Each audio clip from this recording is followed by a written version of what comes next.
Chapter 361. 3 miles was nothing on the plains, but in the Black Forest, it could cost a man his life. Leaving in the evening would sometimes take him until midnight. As for dinner, he could only hope that his companions would leave something for him to eat. Of course, there was no hope. The 3 judges were also a little distracted. Even Gaspard could see that these young people did not perform well, let alone Scarlet and Coden. In Coden's eyes, these young people were like children in a fight. They lacked tactics and were not organized. In short, Coden could only say one thing: they were still far from it. Brando shook his head, but he knew that this was not something that could be rushed. At least these young men were much better than before. At first, they did not even dare to fight with the stone leopards. They had to rely on the mercenaries' boots to guide them forward. After a while, they were able to hold off the stone leopards for a while. Now, they could fight for at least 10 minutes. Their progress was fast. The Black Forest was indeed a good place to train people. He looked at them for a while and turned back to the other side of the forest. The Druids' camp was in that direction. Those guys who played with tree bark were as unsociable as ever. They met up with Brando on the second day after he entered the forest. There were 7 of them, including the Grey Raven Archdruid. Although the Druids were eccentric, Brando still admired them. At least they kept their word. This time, the Druids brought over 100 young men, including 10 elders, to assist in the defense of Abes. They also promised Brando that they would help Tonajel with the agricultural work in the coming year. Brando did not know how many Druids there were in the forest, but judging from the fact that the Archdruid promised to send over 300 of them to Abes, there should be a lot of them. These people would be a great help to him. The Druids were very good at building a city's defense. They planted thorny walls under the city walls, reinforced them with vines, and also had a bomb fruit and spells like quicksand. It could be said that 100 Druids were more useful than an entire army in a defensive battle. However, Brando could see that the Druids were still wary of him. At least this time, the Druids were all nature manipulation sorcerers. They should be from the outer circle of the Thorn Circle. None of them were from the Beast Spirit Circle, which worshipped the spirit of nature. Thinking of this, he smiled slightly. Ordinary people might not be able to see the difference, but he was very clear. Among the 12 outer circles of the Druids, the Circle of Flame, the Circle of Storm, and the Circle of Beast Spirit were the 3 with the strongest offensive abilities. The Circle of Thorns, on the other hand, was quite proficient in defensive spells. Thus, the intentions of the Druids were clear. But he was not in a hurry. There would be plenty of time in the future. He closed the travel journal and put away the quill.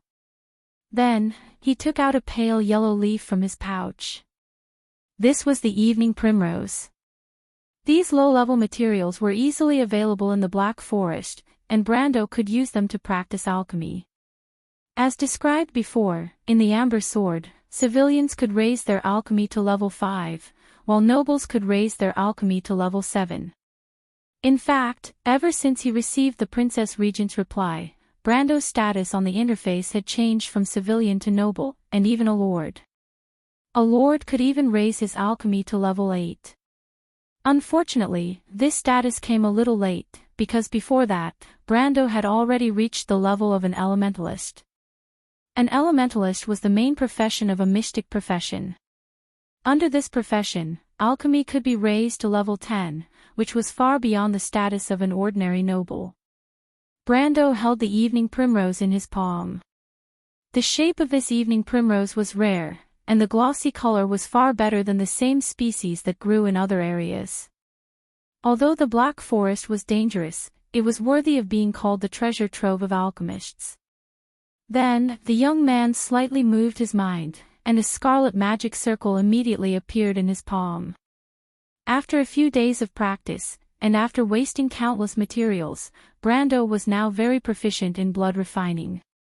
Although this thing could still be used to simply extract materials or synthesize some small things, at least Brando did not have to draw a magic circle on the ground in advance and make a cut on his hand to bleed. Not to mention the convenience, just the time saved was immeasurable. But, except for those monsters hiding in the dark, he was probably the only one who dared to use a forbidden spell so blatantly.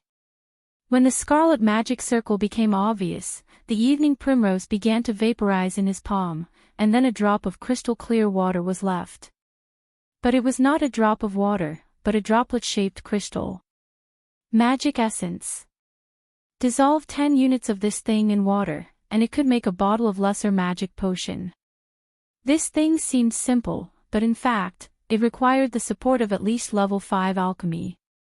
In the Amber Sword, this was probably the best alchemy product that a commoner could make in their lifetime. Of course, if you could stand out from the ordinary and become an alchemist, it would be a different story. A low-level alchemist apprentice could raise their alchemy to level 8, the same as a lord, and after becoming an official alchemist, they could raise their alchemy to level 15. After level 15, they would reach the peak of the Master Realm, and they would no longer be calculated according to the usual channels of skill EXP. After Brendel finished refining the mana essence, he extracted the luck essence from the 4-leaf alfalfa a few more times. Unfortunately, the cost of using high-level techniques at a low alchemy level was huge. After failing 6 times in a row, he barely succeeded once by relying on luck. But this time, he did not get a finished product, but something called incomplete luck aura. Brando put the cloud of mist into a bottle, but suddenly felt a chill down his spine. He turned around and saw Falerne looking at him with a displeased expression. Refining the luck essence required 10 pieces of 4-leaf alfalfa. Even though they were common in the dark forest, it took a lot of effort to find them in a large field of alfalfa. Apparently, even the wild elf girl could not stand Brando's prodigal behavior. "My lord," the wild elf sister calmly warned him, "we wild elves have a saying, before you learn to run, it is best to learn to walk." Brando thought that the humans also had this saying, but he could not wait to level up his skills so slowly. If he had used the skill EXP earlier, he could have directly increased his alchemy to level 10, but now he looked at the empty skill EXP column and could only sigh. He had no choice but to use this stupid method. Of course, in the past few months, the young man had continuously obtained the elite template, entered the gold realm, and became a level 20 elementalist. It seemed that he should have a lot of free skill EXP, but in reality, that was not the case. Sometimes, plans could not keep up with changes. When Brando left the Schaflund silver mine, he released the female knight Orthlus's spirit seal from the supposedly authentic ring of the Wind Empress. After that, he got an opportunity. An opportunity to increase the level of Erwin's military swordsmanship to level 15. Of course, Brando could not refuse such a good opportunity, because after reaching the peak of the master level, the benefits of leveling up a skill were earth-shattering. In fact, the skills in the Amber Sword were set in such a way. In the first 5 levels, if the benefits of leveling up a character were about 1, then after reaching level 5 or higher and entering the expert level, the benefits of leveling up a character were about 2 to 3. After level 10, it was called the master level, and the benefits of leveling up in the master level were at least 5.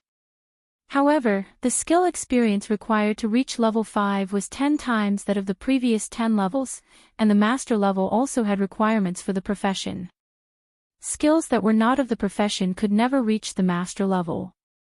As for the formula for leveling up after level 15, no one had calculated in detail, because different professions and skills had different benefits, but it could be concluded that it was between 15 to 20. In other words, after reaching the peak of the master level, the benefits of leveling up a skill were almost 3 times that of leveling up a skill at the master level. The gap was shocking. Unfortunately, when a skill reached the master level, the channel for investing experience in the skill would turn gray, and from then on, the skill could only be leveled up through practice and inspiration. As for the probability, most of it depended on one's face, or one's understanding of the skill. A level 16 skill was called the Realm of Creation, which meant that it contained a character's unique understanding and pioneering experience of the skill. Under normal circumstances, if a character could invest a skill to level 16, it would be their core skill. And if a character could invest a skill to level 17, then they could indeed be called a Grandmaster in this field. Whether it was an NPC or a player, they could at least leave their name in history. As for level 18 and level 19, at least Brando had only heard of them, but never seen them. Although players often joked that perhaps with the upgrade of the Amber Sword, the average level of the players would continue to increase, and maybe in the future there would be level 20 and 30 skills called the Realm of Gods, but Brando also knew that it was just a beautiful dream. Brando didn't even think about leveling up to level 16 for the time being. His arrow and military swordsmanship was stuck at level 13, and every level after that required nearly 500 skill experience, which was a huge expense. Before he considered the future path of training, he wouldn't be so extravagant as to invest the experience. However, since the appearance of the soul-sealed knight Orthless, things seemed to have taken a turn for the better. After the female knight imparted some of her personal swordsmanship insights to Brando, he received a system prompt, Arrow and Military Swordsmanship Additional Level Unlocked. P.S. Let's count the votes, students, the awesome content is coming soon. You've been working hard this month, rolling on the ground begging for votes. Also, do you think there will be an explosion at the end of the month?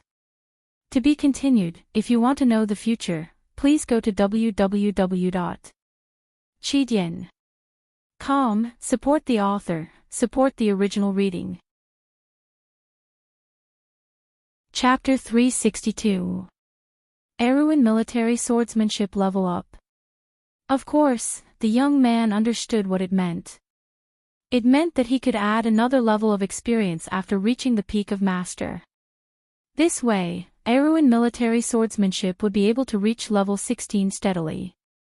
However, from level 13 to 15, Arrow and Military Swordsmanship only required 2,000 experience points, but from level 15 to 16, it required 5,000 experience points. That was almost all of Brando's free experience points. He had happily chosen the 16 volumes of Arrow and Military Swordsmanship, but he soon had to face the consequences. Now, he had no experience points and had to rely on skill proficiency to level up. Fortunately, the Dark Forest was rich in materials, and using high-leveled alchemy skills to increase one's proficiency in alchemy was very effective. After obtaining the incomplete Aura of Luck, Brendel saw that his alchemy level had increased by a small notch and steadily reached level 7. At level 7, he had mastered Advanced Potioneering and Synthesis Circles. Advanced Potioneering was the basic technique of making alchemy potions, and alchemy was one of the advanced potions. Its effects were powerful, but its materials were also rare. Brando looked at the young men not far away. He had a few potions that could increase their strength, and some were even useful for himself. For example, the potion that increased the capacity of the fire element pool by 5 slots. It was a pity that he lacked the main ingredients. If only I had dragon blood moss, Brando muttered to himself. What's that? Falern asked.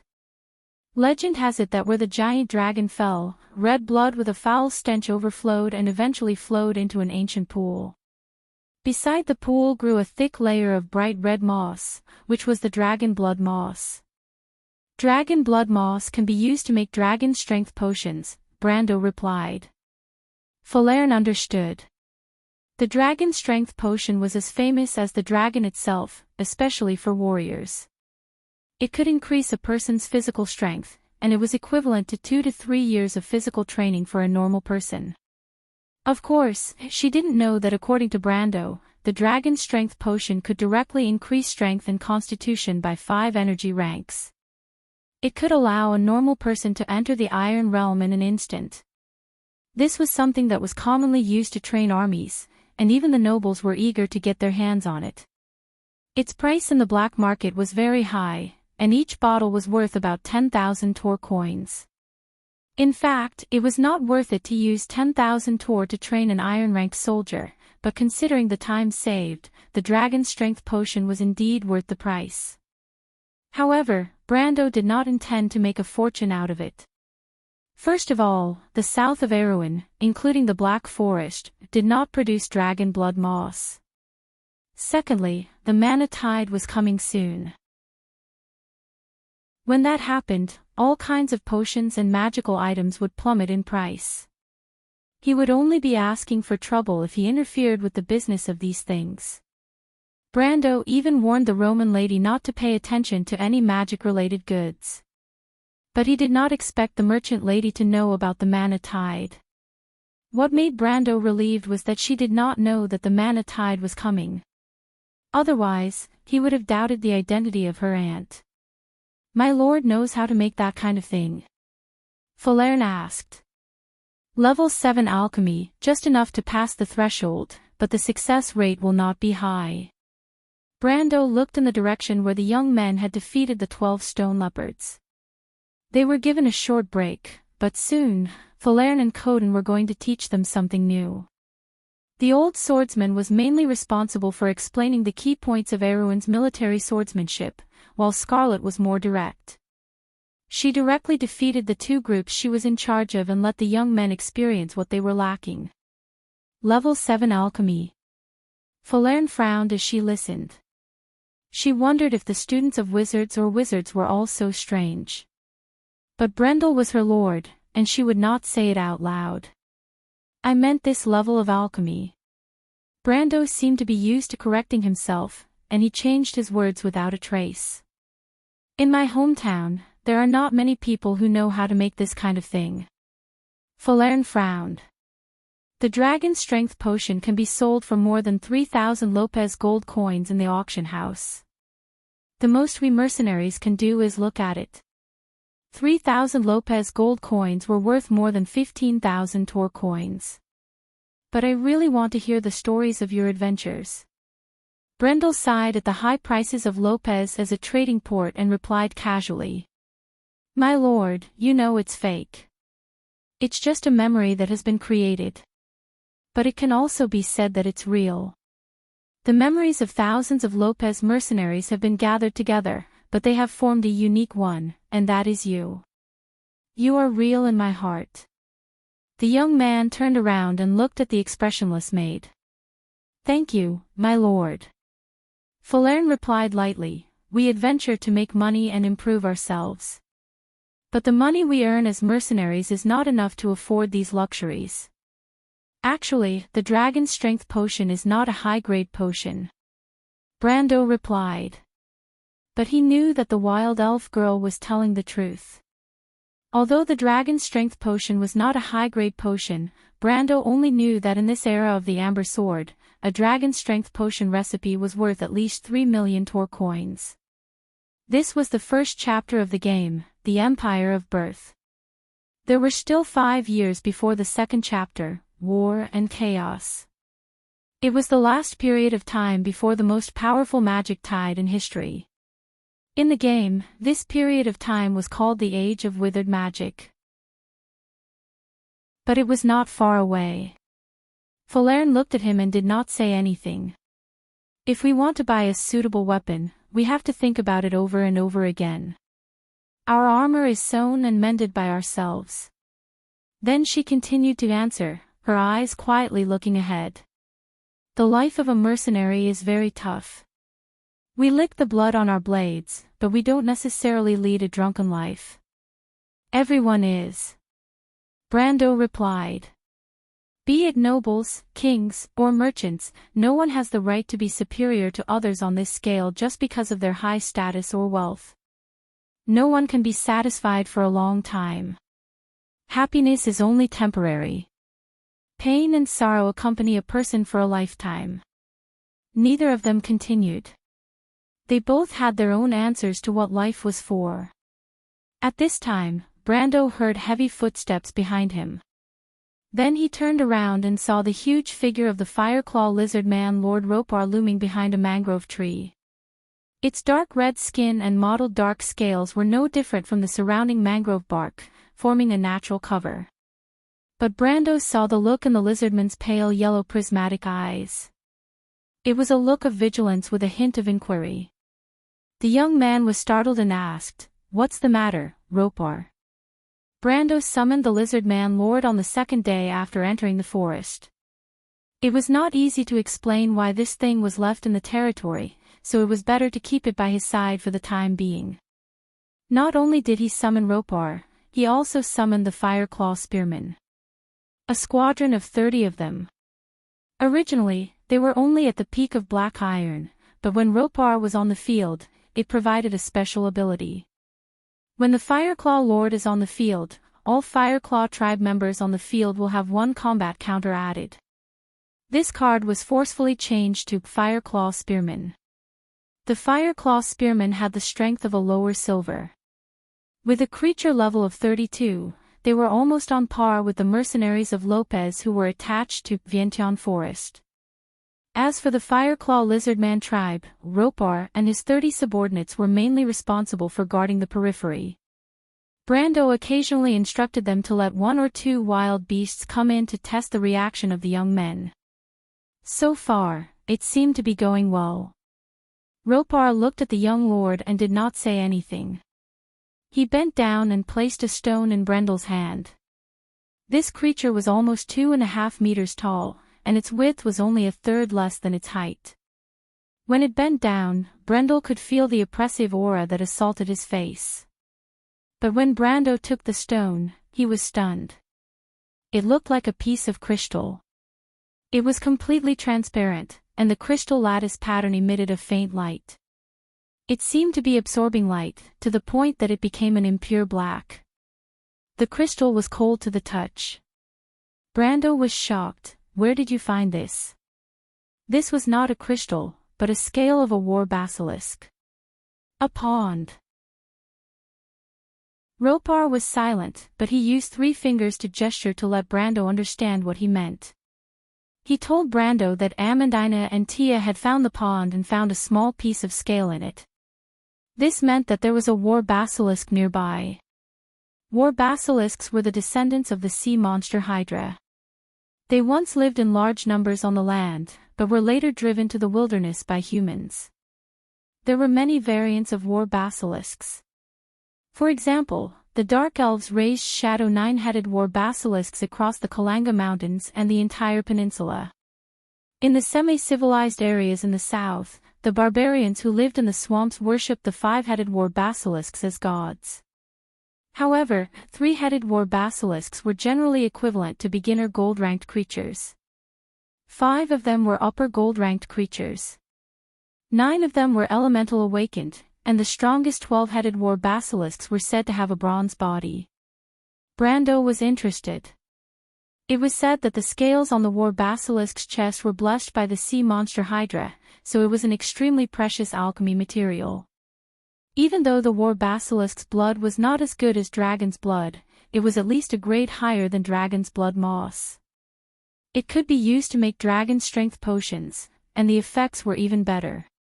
Thinking of this, the young man stood up. He clapped his hands at Coden, Scarlet, and the group of youths in the distance to attract their attention. "There's work to do." Author's note: someone asked this question. Yes, level 15 to 25 is the Holy Realm. After 25, it is called the Divine Realm, but no one has ever reached it. Also, Brando's level 16 plus 2 does not mean that he is level 18. The plus 2 is an additional bonus. At lower levels, it can be counted as 1 level. After reaching the Grandmaster Realm, it will only increase by 10%.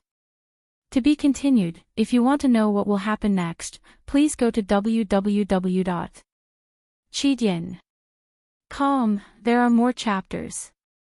Support the author, support the original reading. Chapter 363. When Brando found the basilisk, Amandina and Tia were hiding in the bushes, admiring the beautiful and mysterious creature. Of course, they did not dare to get too close, but peeked from a few hundred meters away. The noble lady actually came out to look for this little girl who was running around collecting materials for Tamar. However, when she and the lizard men of the Flame Claw clan met this little wild elf girl, the two of them discovered the quiet little pond in the forest together. Amandina recognized the scale. She had seen all kinds of monsters in books, and some of the books on natural history were dedicated to describing the basilisk.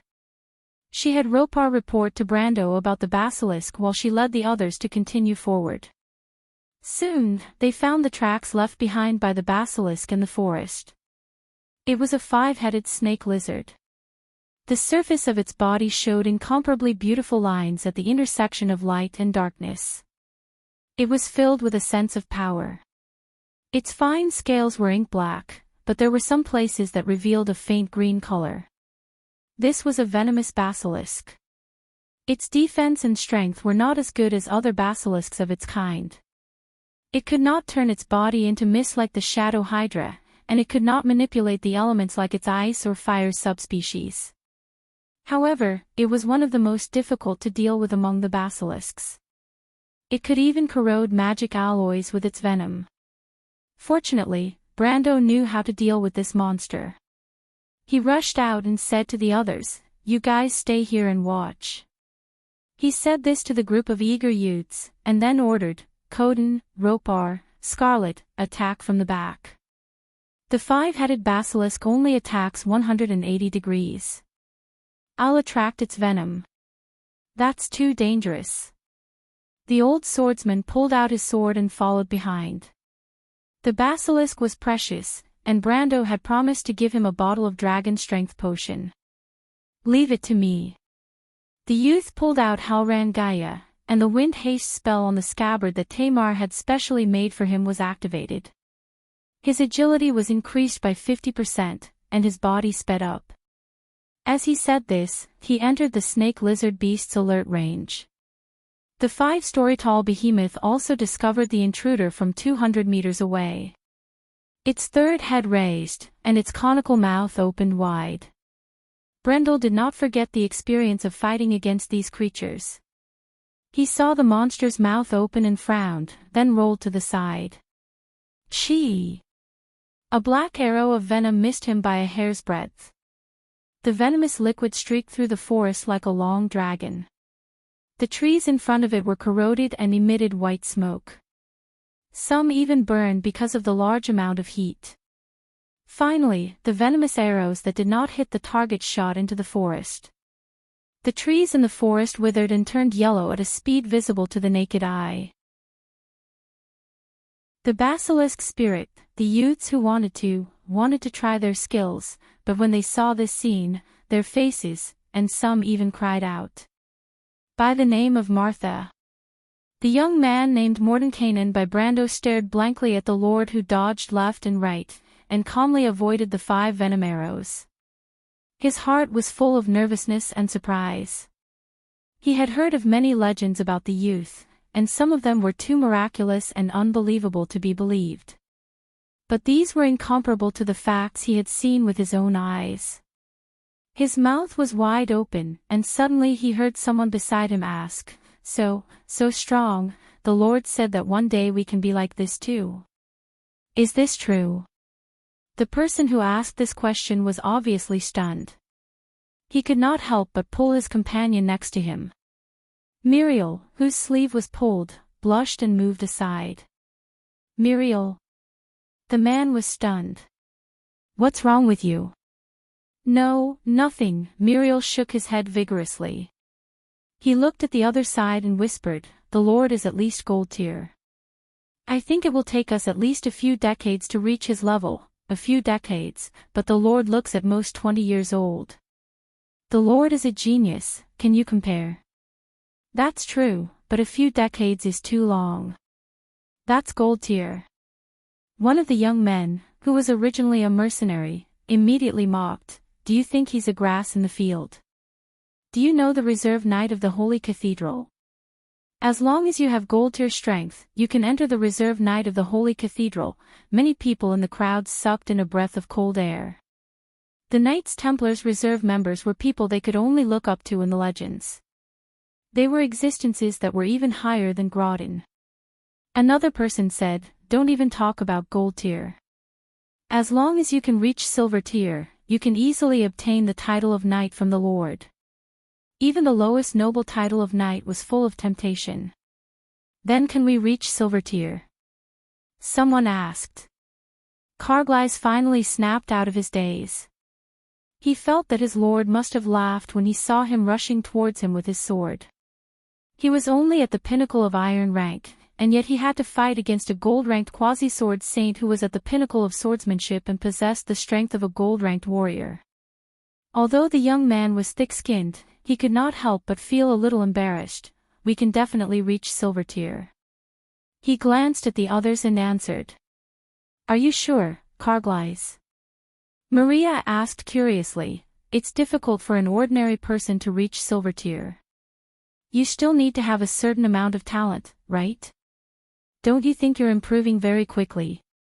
Carglass asked. Everyone was stunned. "Is that so?" They were scolded by Coden every day as idiots. The red-haired girl with a long ponytail who beat them up every day shook her head whenever she saw them. Even though the Lord looked kind, gentle, and easy to talk to, he only smiled at them without saying anything. Now, they even thought that they were idiots.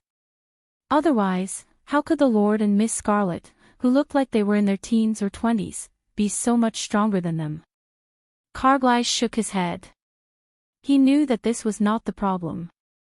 Recently, he felt that since he returned to his father's side from the Lord of the Palace, his swordsmanship, which had stagnated for a long time, seemed to be showing signs of improvement.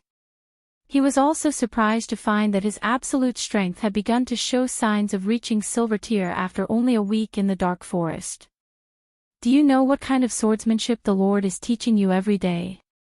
he asked. Everyone shook their heads. "Maria," Carglass said. Maria frowned. "I took a look. It should be the sanctum swordsmanship. Isn't that forbidden to be taught to outsiders?" Someone shouted. The young men suddenly became quiet and looked at each other. It was not a small crime to teach the sanctum's secret swordsmanship to outsiders. But Carglass shook his head. He did not care about the sanctum, and the sanctum did not care about a small fry like him. They had plenty of talented young men to choose from. Heaven's bearers and chosen ones. Compared to those favored by the heavens, he was just an ordinary person.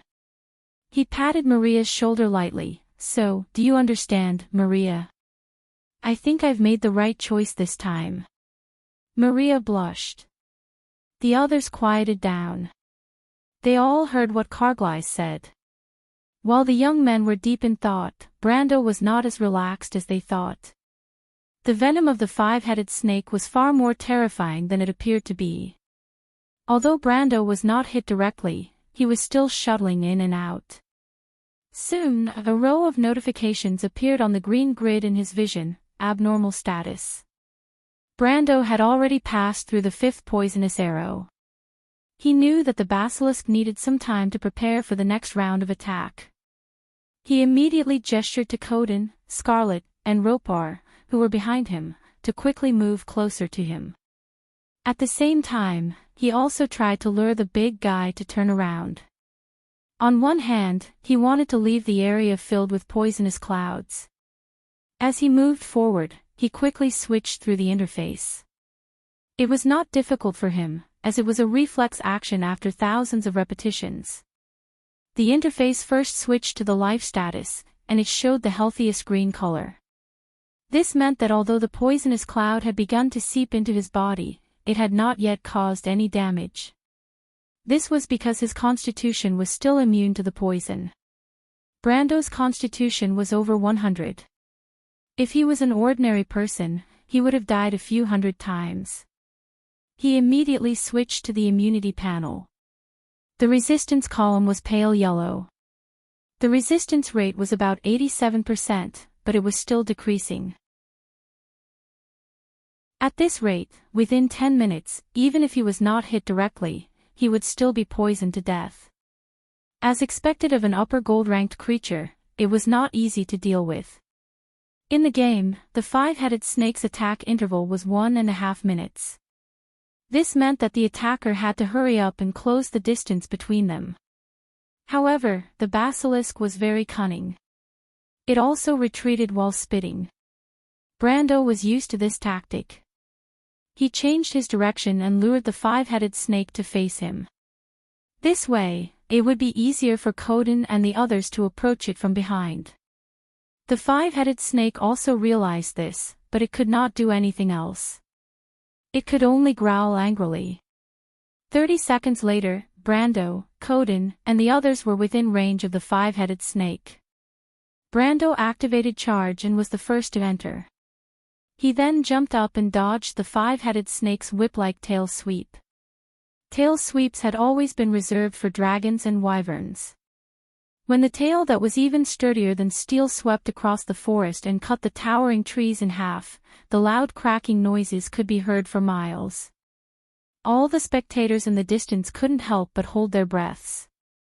Brando landed beside the basilisk's right front claw and raised Halran Gaia. The battle had reached its climax. To be continued. If you want to know what will happen next, please go to www.chidien.com to read more chapters. Support the author, support the original reading. Chapter 364. The battle had reached its climax. Brando raised Halran Gaia with both hands and swung it at the five-headed basilisk's right front claw, which was as thick as a marble pillar. Despite its massive size, its movements were surprisingly nimble. The five-headed basilisk retracted its right front claw as if it had foresight. Brando's sword only hit its afterimage. However, the power of Halran Gaia shattered the ground beneath the five-headed basilisk's feet. The dirt and stone slabs were pushed to the sides, and the center of the ground collapsed downward, forming a cone-shaped trench. The five-headed basilisk lost its footing, and its entire body tilted to the side. However, it was not easy for Brando to take advantage of the situation. The five-headed basilisk's five heads were like whips in the air, swooping down one after another to bite. The young basilisk kept retreating until it was more than 10 feet away from the five-headed basilisk. Coden, Scarlet, and Ropar, who were approaching the five-headed basilisk from behind, found an opportunity to attack. However, when Brando saw them approaching, he immediately shouted, "Be careful of the venom shield." Coden and Scarlet were startled. As they rushed forward, they saw a dark green liquid shield appear in front of them.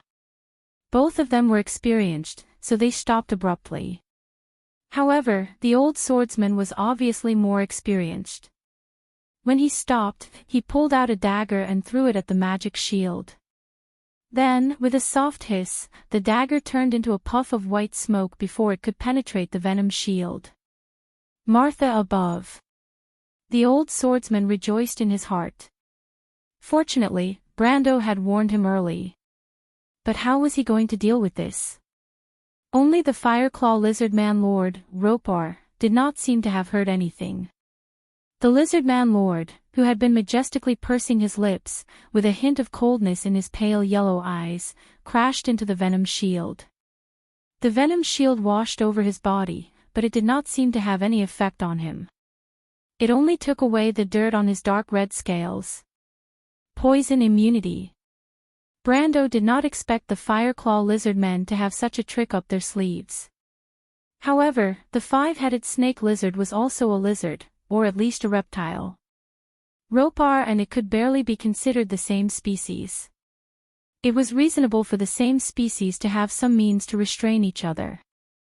Ropar was out of everyone's expectation, including the five-headed Naga itself. The monster wanted to turn back, but it was too late. The Fireclaw Lizardman Lord used a double-headed sword as a weapon. He stabbed the sword into the five-headed Naga's right hind leg, and a flame burst out from the sword. The blood under the broken tendons and veins of the five-headed snake lizard was vaporized before it could splash out, forming a red satin mist that sprayed out. The monster raised its head in an instant, and its 5 heads let out a high-pitched scream at the same time. The sound traveled at least dozens of miles, and a flock of birds flapped their wings and flew out of the forest. While the 5-headed snake lizard was injured, the venom shield suspended behind it fluctuated and then disappeared at the same time. Right now. Coden and Scarlet immediately realized this. They rushed in, but before they could even take 2 steps, they felt the ground under their feet give way. What is this? Scarlet was shocked. She saw countless green thorny vines sticking out of the broken ground. These vines broke out of the ground and curled towards her feet as if they were alive. Not only her, but the old swordsman Coden also suffered the same fate. Brando had just recovered from the 5-headed Naga's attack, and of course, he saw the situation that Scarlet and Coden were in. It was the 5-headed Naga's poisonous vines, but he did not have time to answer. Instead, he used his sword to stop himself from falling back, and at the same time, pointed his left hand in front of him. At that moment, everyone saw bright green spots appear in the air behind Brando. However, they were not light spots, but small magic circles that appeared in the air. The magic circle took up half of the sky behind Brando, and it spread out like a pair of translucent green wings. Then, in the next moment, balls of green light shot out from the magic circle like cannonballs. The balls of light landed on the ground, leaped forward, and flew up into the sky. The dense dots of light quickly gathered and formed a crescent shape. Brando threw out another card. Hundreds of golden holy swords surrounded the 5-headed Naga in a semicircle. The youths in the distance were stunned. They had imagined the most beautiful swordsmanship and the most terrifying magic, but they had never imagined such a magnificent power. This was the power of their lord. Carglass looked at the scene with a strange expression. Muriel, I feel like an idiot. Muriel lowered her head and blushed as she whispered, yes, you always have been. The 5-headed Naga also felt threatened. It raised its head, and the 15 pairs of eyes on its 5 heads flashed with a ghostly green light. The thorns that were spreading towards Scarlet and Coden suddenly changed their direction. They quickly grew back and intertwined in front of the 5-headed Naga, forming a dense thorny shield that was dozens of meters high. Attack! Brando roared at Coden. The huge monster could no longer turn back to save itself. At the same time, hundreds of holy swords in the air emitted a dazzling light. The intertwining golden beams of light burned down like fire from the heavens, and the thorns were reduced to ashes. The huge thorny shield was instantly pierced through, and then the beams of light continued to descend and collided with the venom shield. At the moment when the two collided, beams of golden light immediately refracted on the surface of the shield, sprinkling a rain of light in all directions. The temperature of the venom shield also changed dramatically. The shield first turned red, then vaporized. Then, a ray of light penetrated the shield, followed by a second, then a third. The venom shield finally collapsed, and the beam of light directly hit the 5-headed Naga's hard skin. The same thing happened to the 5-headed Naga's black crystalline skin. It refracted the light, turned red, and then burst open. The blood below turned into a red mist and rose into the air. The intense pain caused the Naga to roll around in the forest. At this time, Coden, Scarlet, and the Lizard Man Lord did not stop attacking. They dodged the 5-headed Naga's hind legs and tail while trying their best to inflict wounds on the monster. Although they were both upper gold tier, the 5-headed snake lizard was much less agile than the wind wyvern. However, the defensive ability of this demonic creature was daunting. Scarlet used all her strength to strike the monster's scales with lightning bolts that were dozens of meters long. However, most of the lightning bolts were unable to penetrate the monster's skin and could only leave a small burn mark. Coden's situation was not the same. Only the Fireclaw Lizard Man Lord could not attack from a distance. However, every strike of its sword was able to inflict real damage. Its method was quickly copied by the others. Coden and Scarlet also gave up on attacking from a distance. Instead, they stabbed the monster with their spears and swords. At the very least, they could bleed a little. Their method worked quickly. Although the five-headed Naga inherited the incredible regenerative ability of the Hydra, it was not unlimited. After losing too much blood, the monster started to feel lightheaded, and the attacks of its 5 heads slowed down. Brendel, who was in charge of drawing the enemy's firepower, felt a lot more relaxed. He dodged the enemy's whip-like neck and bite for the last time, and took advantage of the gap between the enemy's attack and rolled to the right side of the enemy's chest. Brando straightened his body and took a deep breath. Then, he swung the White Raven sword with all his might. With the enhancement of level 16, +2, Erwin's military swordsmanship, as well as the terrifying enhancement of power burst, the sword aura created by the strike formed a whirlwind in the calm atmosphere. A white whirlwind appeared out of thin air. Like a dragon, it swept horizontally towards the 5-headed Naga. The whirlwind stirred the air and formed white canine fangs that were almost 10 meters long. These white canine fangs bit into the 5-headed Naga's injured chest and abdomen, causing blood to spurt out from the wound.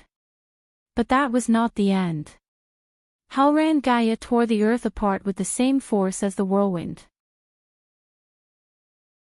Mud slabs that were more than 10 meters high were formed wherever the whirlwind passed. The ground in the center of the whirlwind cracked inch by inch, collapsing layer by layer. Although the 5-headed Naga tried its best to dig into the ground with its forelimbs, it was still dragged into the cracks by the whirlwind.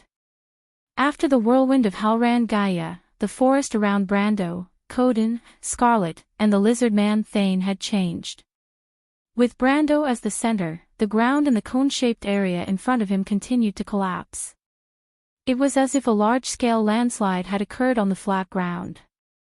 Half of the 5-headed Naga's body was buried under the ground, while the other half was covered in wounds. It did not seem like it would make it out alive. Brando looked at the scene and sheathed his sword. The forest was silent. After the battle, the young people began to clean up the battlefield. Of course, before that, Falern and Tia used the whirlwind to clear away the poisonous clouds left behind in the forest to prevent careless people from accidentally entering the forest. However, the youngsters were still a little fearful at first. The power of this monster was far beyond their understanding. However, after personally coming to the side of this monster, they felt a little incredulous. It was as if they couldn't believe that someone could defeat such a monster. They surrounded the corpse that was several stories tall and discussed among themselves. Some of the braver ones even tried to touch the crystal-like scales of the 5-headed Naga. None of them had ever seen anything like this before. Brando asked Falern to pry the scales off the 5-headed Naga's chest. Although beasts did not drop any equipment, the law of luck could not be violated. The scales on the Naga's chest were called Hydra's Blessing. They were not as black as the scales on its back. Instead, they were green in color. Brando knew that this thing could be used in many ways. It was an important material for alchemy. It was a pity that he had damaged a lot of the scales in his last attack. He only managed to pluck 30 of them, which was enough to make a magic armor. Brando planned to make a breastplate, but before that, he asked Coden to lead the young people to search for the 5-headed Naga's nest. Beasts did not drop any equipment, but there might be some good stuff in their nest. To be continued. If you want to know what will happen next, please go to www.chidien.com to read more chapters. Support the author, support the original reading.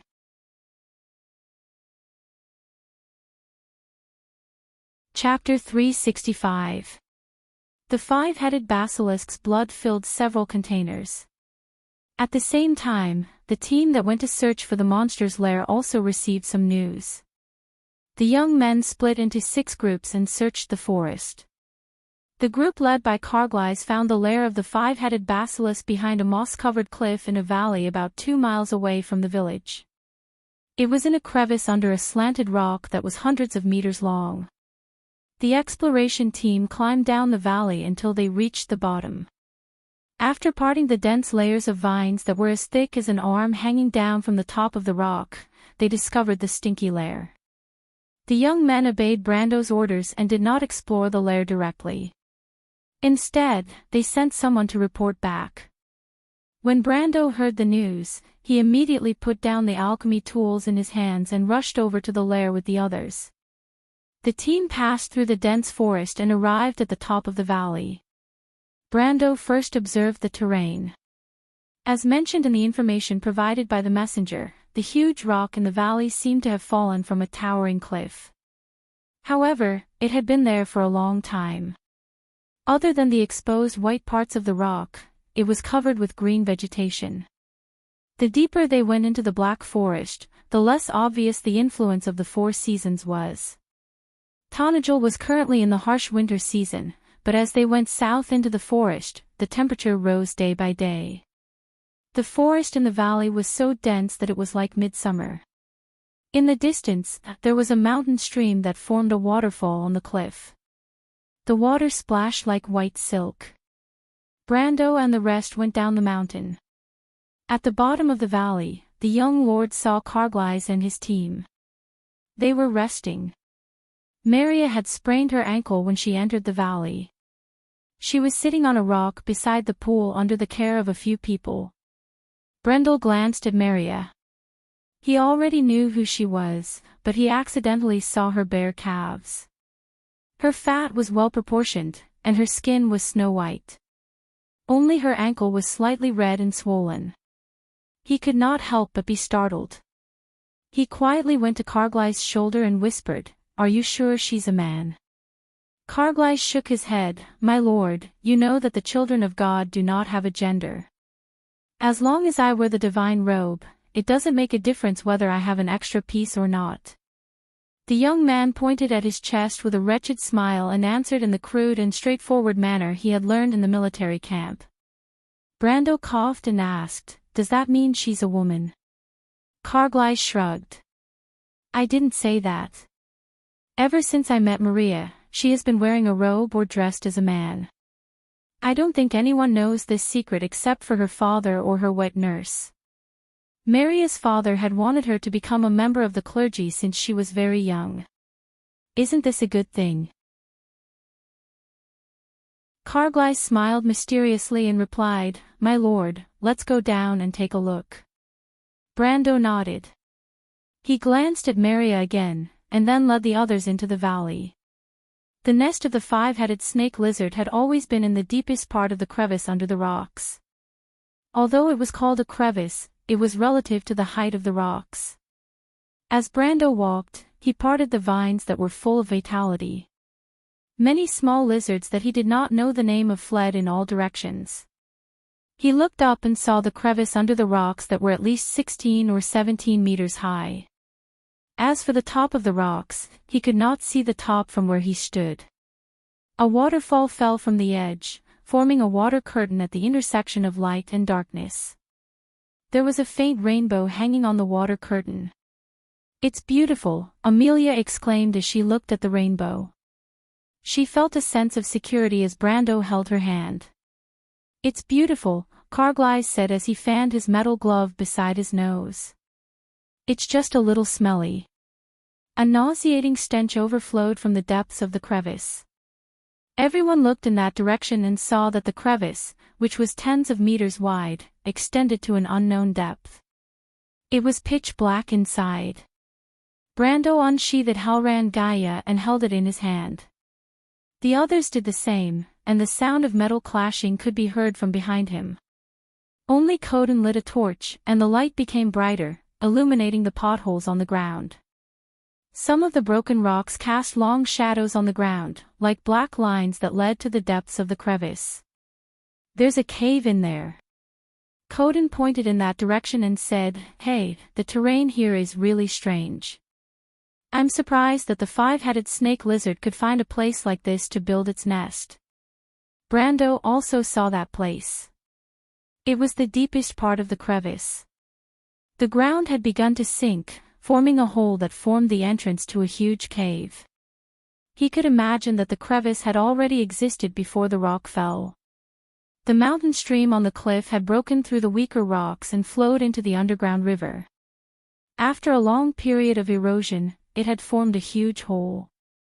However, after the rock fell, it had once again covered the entrance to the cave.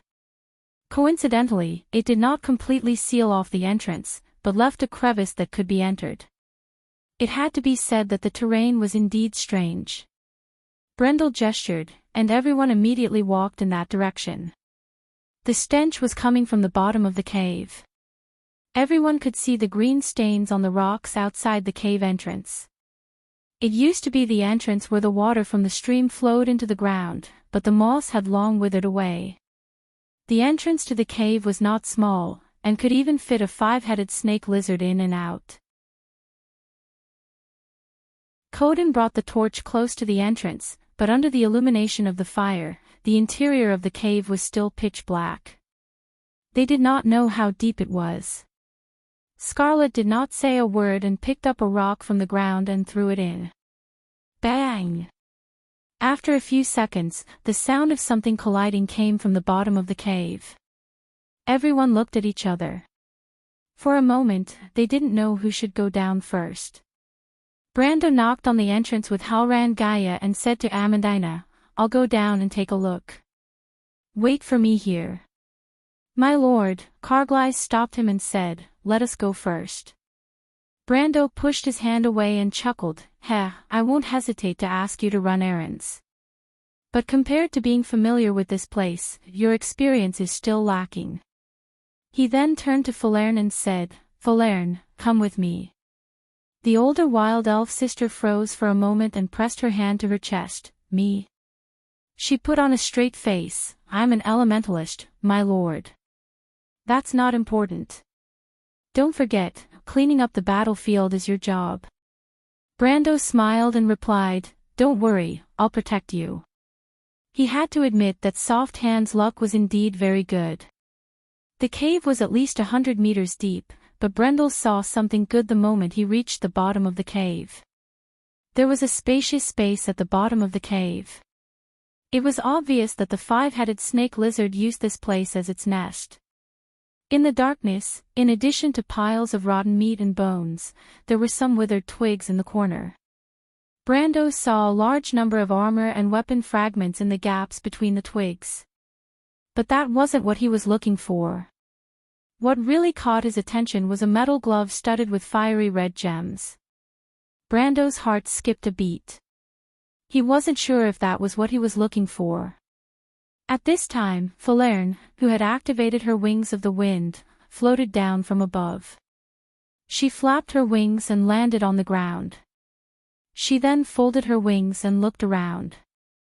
She also saw the glove that was glowing in the dark at first glance.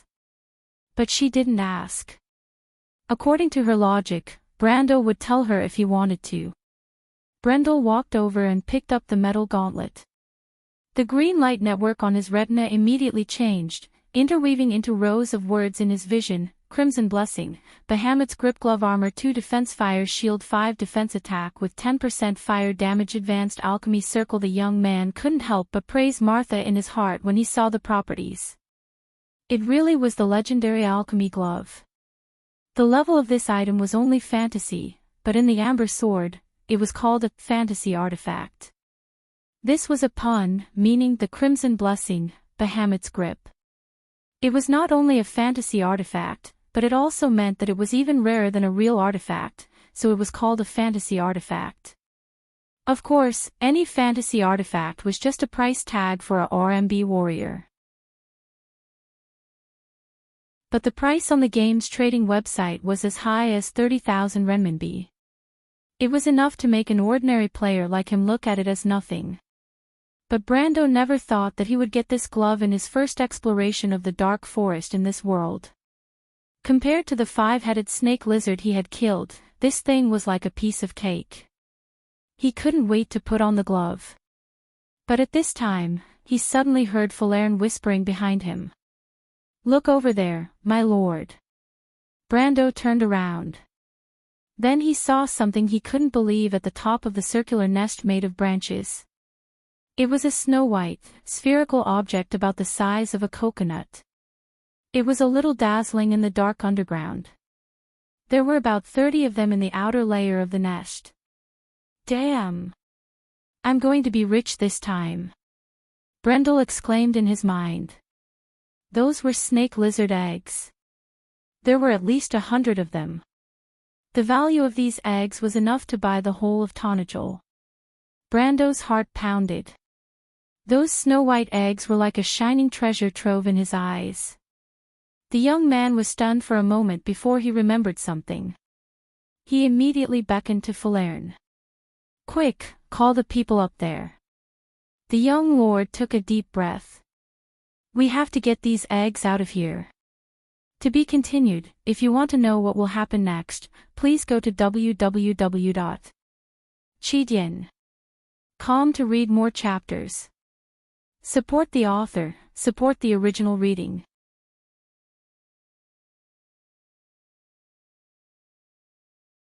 Chapter 366.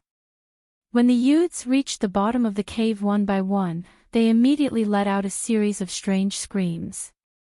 Ah, this smell, I'm going to die. Heavens, this is poisonous gas. Silence. The red-haired girl with a long ponytail shouted coldly, causing the youths to shut up. But she couldn't help but frown. The smell was indeed a little too strong. If the five-headed basilisk was compared to a person, then it would be the sloppiest of them all. This monster's lair was filled with a pungent and nauseating smell, as if it was a huge cesspool. It was not an exaggeration to say that it was poisonous gas. Amandina, who had the weakest constitution, had already vomited several times. If not for Maria casting a purification spell on her, she would have fainted already. Coden was the last to reach the bottom of the cave. He immediately saw the silver-gray gauntlet on Brando's hand. The gauntlet was covered with scales, and the back of the gauntlet was inlaid with a fiery agate. The old swordsman was knowledgeable, and he immediately recognized the gauntlet. This can't be the Crimson Blessing, right? Brando smiled mysteriously. He was in a good mood. You guessed right, Master Coden. Is this really the legendary gauntlet that was used by hero Shatharan? The old swordsman stared at the gauntlet as if all his attention was drawn to it. It can't be a fake, can it? Brando knew that the hero Coden spoke of was one of the most famous alchemists in history. He was famous because he was not only a master alchemist, but also a dragon knight. Shatharan was the favorite of the fire dragon king, Bahamut. Her travels with his golden fire dragon were still a legend that was widely sung by poets. However, the most famous thing about Shatharan was this gauntlet. This gauntlet was blessed by fire dragon king Bahamut, and was given to the hero as a symbol of his care. This was why the gauntlet was named the Crimson Blessing. Of course not. Brando moved his right hand, and the metal gauntlet made a rustling sound as it rubbed against each other. How do you know it's not? Coden looked at the gauntlet suspiciously. He did not believe that Brando's luck was so good that he could climb into a cavern and obtain the legendary equipment used by the hero.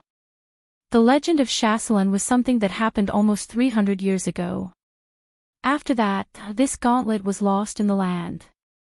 As for whether it disappeared with the hero like in the legends, or whether it had been passed around several times, no one knew who had it. It was still a mystery. As for how it appeared here, it was unknown. Brendel did not say anything after hearing the old swordsman's question.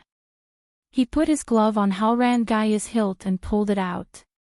Everyone saw a trail of flames bursting out from his gauntlet. The flames spread upwards and quickly engulfed his entire gauntlet and Halran Gaia. Coden of the Swords of the Soft, the Cato, the Cavern of the People of the Sto, the Cavern of the Khants.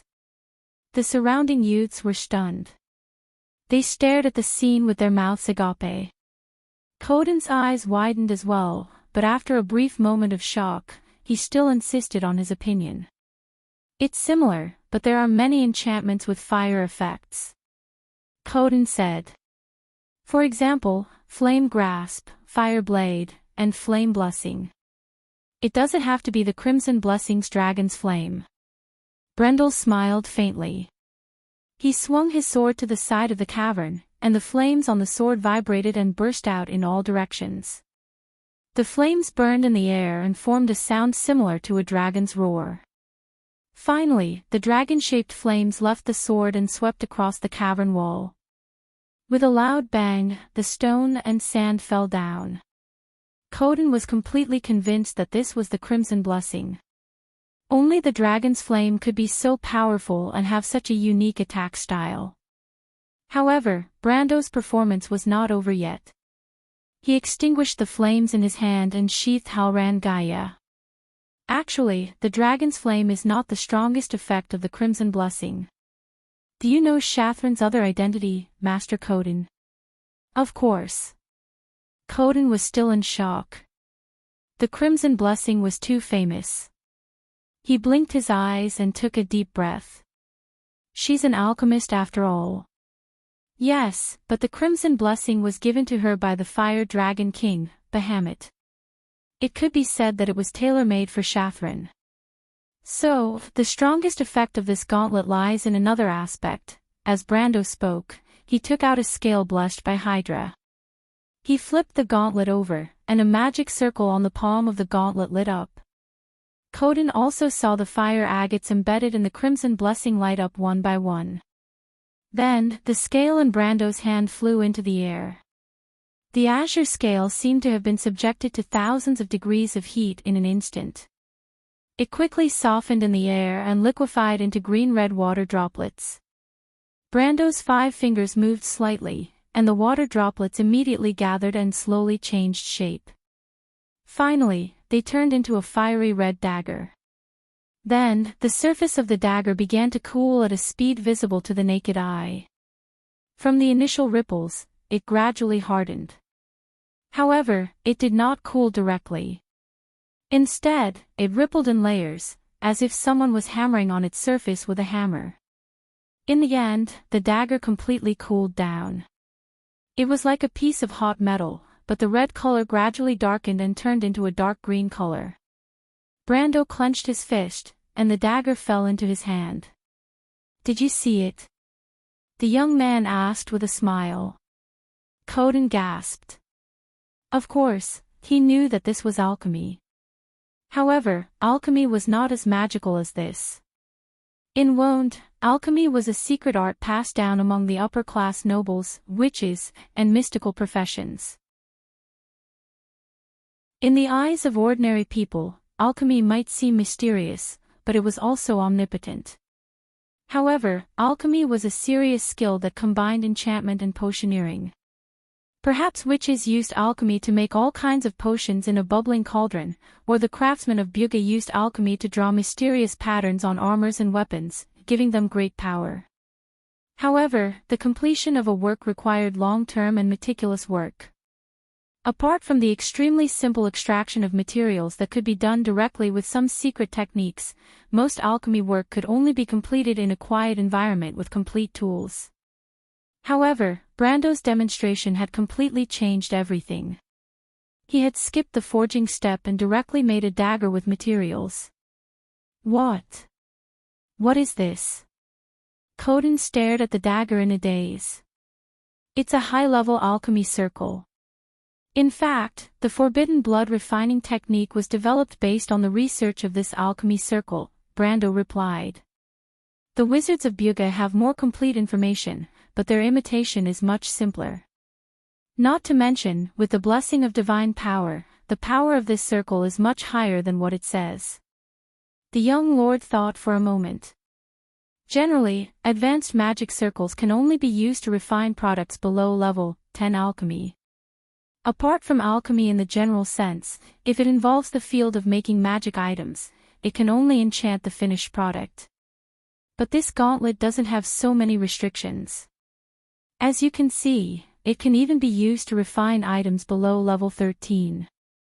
Coden didn't understand the meaning of level 10 and level 13 alchemy, but at least he understood. Now that he understood, the mystery of the advanced alchemy circle didn't seem as intense anymore. He had heard of advanced alchemy circles. The old swordsman shook his head and thought for a moment. I think I understand. But my lord, do you think this is the most important function of the gauntlet? He shook his head again. Actually, I think the dragon's flame is more useful. Brando was stunned. It was only then that he realized that an NPC's thoughts were different from the players'. Players were not used to spending all day in an alchemy lab, so they naturally thought that such a convenient item was a godly item.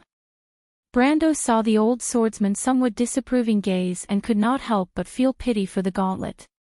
He thought to himself, I met a guy who doesn't know what's good for him. He then thought, if Coden knew that the market value of the gauntlet and the amber sword was about 7 billion tor in Erewhon's currency, which was about half of the total wealth of this ancient kingdom in a year, he wondered what kind of expression he would make. Coden patted the gauntlet and was about to say something when a young man suddenly shouted, My lord, are these really the eggs of that big guy? 5-headed hydra lizard's eggs. Coden was already shocked enough when he saw the crimson blessing. He thought that he would be able to remain calm no matter what he saw today, but when he heard this sentence, he could not help but be shocked.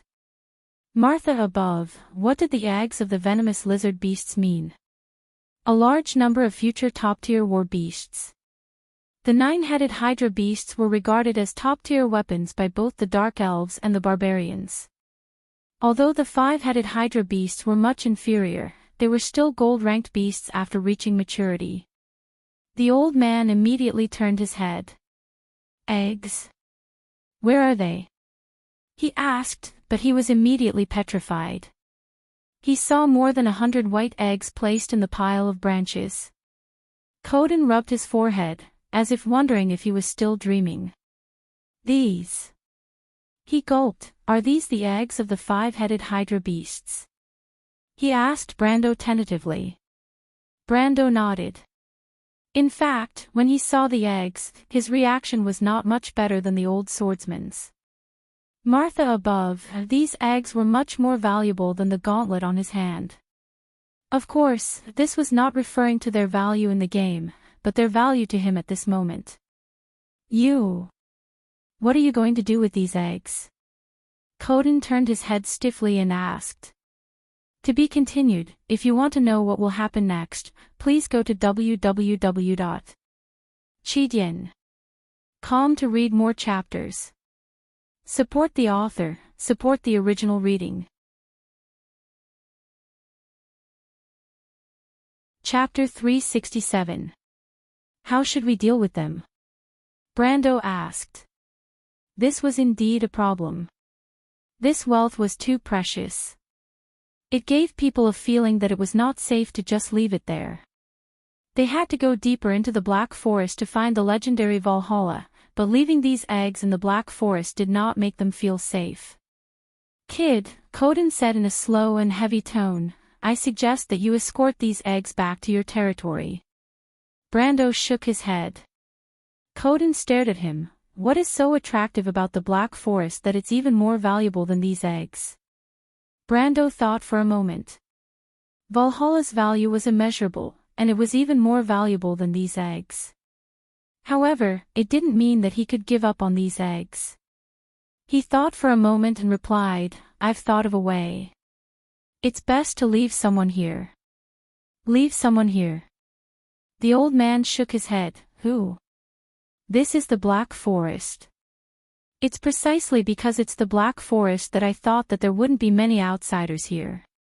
There might be some monsters in the forest, but the 5-headed lizard's aura is still here, so low-level monsters won't enter. Brando replied, as for high-level monsters, they have their own territories and won't wander around easily. Moreover, this is the outskirts of the Black Forest. The 5-headed lizard is already at the top of the food chain here. Coden suddenly became alert. You're telling me so much. Do you have any ulterior motives? Brando smiled mysteriously. I've never thought that I'm with you. Aren't you afraid that I'll take these eggs and run away? Coden could not help but ask. Of course I can't take all of them, but 1 or 2 shouldn't be a problem. This is the Black Forest, Master Coden. Brando smiled warmly. Without a druid to lead the way, can you walk out of here? The old man was stunned and raised an eyebrow. What, are you threatening me? The young lord quickly shook his head and replied with a smile, of course not, I'm just joking with you. Actually, I've already thought about it. I plan to leave a small group of Fireclaw lizard men here. They should be enough to guard against wild beasts that barge in. Besides, that kind of thing is just in case. Coden snorted, that's good. Don't make fun of me, kid. However, even though he said that, he still felt a little disappointed. Brando's actions showed that this young man still didn't believe him. While the two were talking, a commotion suddenly came from the depths of the cave, interrupting their conversation. Brando turned around and saw a young man stumbling out from that direction. He recognized the young man. He should be part of the third team, Carglass men. He had sent the third team to explore deeper into the cave to see if there was anything else inside. Did he discover something? Brando had originally guessed that the depths of the cave should be connected to an underground river. He had sent people to check it out with the mentality that nothing would go wrong. There might be some magic materials, such as fluorescent moss or something. However, when he saw the young man's panicked expression, he couldn't help but think that if there really was fluorescent moss down there, it would have to be at least the size of a football field to make the young man panic. He immediately gestured for the young man to quiet down and asked, "What's wrong?" My lord." The young man gasped for breath. Captain Carglass wants you to come and take a look yourself." Brando and Coden looked at each other. What was Carglass up to this time? However, he still nodded and gestured for the young man to lead the way. He then led the others to follow. After leaving the five-headed lizard's nest, the underground cave became narrow and slender. In the darkness, they could barely see that the surrounding walls were very smooth. There were indeed traces of water washing over them. However, these traces were very old. Brando carefully observed the ground and the walls on both sides. He confirmed that there were no traces of any living creatures. At most, there were some small footprints left behind by rodents. They were not a threat at all. There were also no familiar traces at the top of the cave. For example, there were tentacle monsters, mutant bats, or strangle beasts that liked to lurk between the stalactites. They walked along the underground river for a few minutes before a ball of fire appeared in front of them. Under the light of the fire, Brando saw Carglass and 4 other young men. Since Muriel and the other half of the third group were still on the surface, Carglass had only brought half of the group with him. Of course, even so, his group was still the most outstanding among the young men. That was why Brando could rest assured that the most dangerous task would be given to them. When Brando arrived, Carglass and the others were resting by the torches. When they saw their lord, they immediately stood up and saluted, "My lord." The unruly youngest son of Lord Maxon rubbed his hands with a troubled expression. "We found something that we can't handle." "Something that we can't handle?" Brando paused and asked, "What's the situation? How should I put it?" Carglass' expression was extremely strange. It's indescribable. Brando wondered what kind of thing could make this fearless young man reveal such an expression as if the sky had fallen. But he knew that Carglass was not joking with him. Otherwise, he would know the price of such a joke. Of course, he also had another absurd thought. Could it really be a fluorescent moss the size of a football field? "Anyway, my lord, please come and take a look." Carglass coughed and replied. He then stepped aside and extended his hand to lead the way for Brando. Brando nodded and followed Carglass. It seemed to be the exit of the underground tunnel. The young lord saw a light at the exit. He was stunned. Was it really fluorescent moss? But when he reached the exit, he was stunned. He opened his mouth slightly, but he couldn't make a sound. Perhaps it would be more accurate to say that he was petrified. A brilliant light shone into Brando's eyes. It was as if the light had cast a spell on him, rendering him immobile. It was a crystal mine. It was a magic crystal mine that stretched as far as the eye could see. Lord of Abes. Brando seemed to have predicted the old knight's plan. In the week since he left for the dark forest, the whole of southern Tonajal had been peaceful. It was as if a war was about to break out. Of course, the situation in the north was not as good. Tajiv and its clans had tasted the sweetness of the plunder, so they became even more aggressive in their attacks. Even though they were ambushed by the old knight once or twice, most of the time, Lord Paulus's troops were still suffering. On the other side of Abes, the Shire went to look for blacksmith Grandmaster Bosley. In fact, after Amandina left, the two of them were in charge of all the administrative and construction matters in the territory. Romaine, on the other hand, had nothing to do after she sorted out and reorganized the accounts. But just as Brando expected, she was abnormally obedient. Other than going to a fixed seat in the bar every day and sitting there from afternoon until sunset, she did not do anything else. According to her, this was a place Brando used to frequent, and she wanted to reserve a seat for Brando. Naturally, the others turned a blind eye to her actions. As long as she did not tear down Abes, they would be thankful. Of course, to Bosley, even if she did tear down Abes, it was fine as long as his workshop was fine. Today, he squatted on the steps outside the workshop as usual and tried to light up his pipe. But he quickly realized that no matter how hard he tried, not a single spark landed in the pipe. There was even one that rolled around the edge of the pipe 3 times before it was extinguished. Obviously, this was not a normal thing. The old man raised his head and saw Seal, who was wearing a light purple robe, standing not too far away with a smile on his face. He snorted and muttered under his breath, "Damned Magus." But he did not dare to say it out loud. He dared to contradict Brando, but wizards were mysterious creatures. Who knew if they would cast a curse on him while he was asleep? Bosley raised his head and muttered, "All right, Lord the Shire, why are you looking for this old bag of bones again? Or are you just here to toy with this pitiful old man?" "I wouldn't dare," the Shire shrugged. "I'm here to discuss something with you, Master Bosley." "What is it?" "The Lord gave me an order." "Hm." Bosley knew that this young wizard had a special way of contacting the Lord. "I'm saying." The Shire thought for a moment and decided to use a more tactful way to explain the situation. He did not want to scare the old man. "Master Bosley, what do you think is the possibility of us opening a path into the Black Forest?" "Opening a path?" Bosley was surprised. "I understand. You want to get some resources from the Black Forest. That's a little troublesome. The investment might not be enough to cover the costs. There's nothing good near the Black Forest, but maintaining a path like this will require a lot of investment." He thought for a moment. Tonajal might not be able to support it. "What if it's a death order?" the Shire asked again. "He's crazy." Bosley suddenly realized that the wizard in front of him was the retainer of the Lord, so he quickly changed his words. "Well, that depends on how deep he wants to go. I think a day or 2 shouldn't be too much of a problem."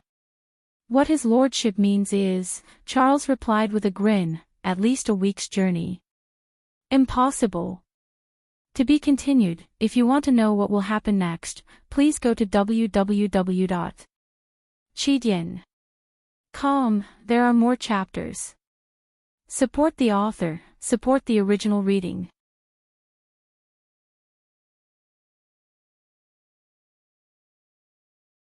Chapter 368. Bosley almost jumped out of his seat. Even though he wasn't good at building roads, he knew that the Black Forest was a treasure trove for smithing masters like him.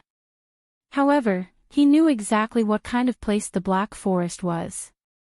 "That's a little troublesome." The Shire shook his head. "What do you mean?" Bosley felt that the young adept was implying something. My lord, he discovered a crystal mine in the Black Forest. I mean, according to what you said, it's going to be troublesome for us to claim it as ours. Magic crystal mine. The old man jumped out of his seat. You're telling the truth. No, I'm talking about the crystal mine. The Shire shook his head. According to my lord's inspection, there should be star iron and cold steel. There should be some other rare minerals as well. Iron. Bosley's voice trembled. Yes, there's iron, but there's also star iron and cold steel. How big is it? I don't know how big it is. They spent 2 days there, but they still haven't found the edge. There's not enough time. We can only determine the size of the mine later. The Shire replied with a straight face. 2 days, and they still haven't found the edge. Bosley felt like he was about to suffocate. His lord and his companions were 3 gold-ranked existences. How could they not find the edge in 2 days? However, he suddenly thought of another problem. His face paled. Is it an open-pit mine? No, the Shire shook his head. It's underground. Bosley let out a sigh of relief. From your description, I thought it was an open-pit mine. But how did my lord and his companions find it? Prospecting is a specialized field of study. Weren't they traveling in the forest? No. The Shire shook his head again. Let me finish. It's not easy to describe, but how should I put it? What I mean is that it's an open-pit mine. Ah.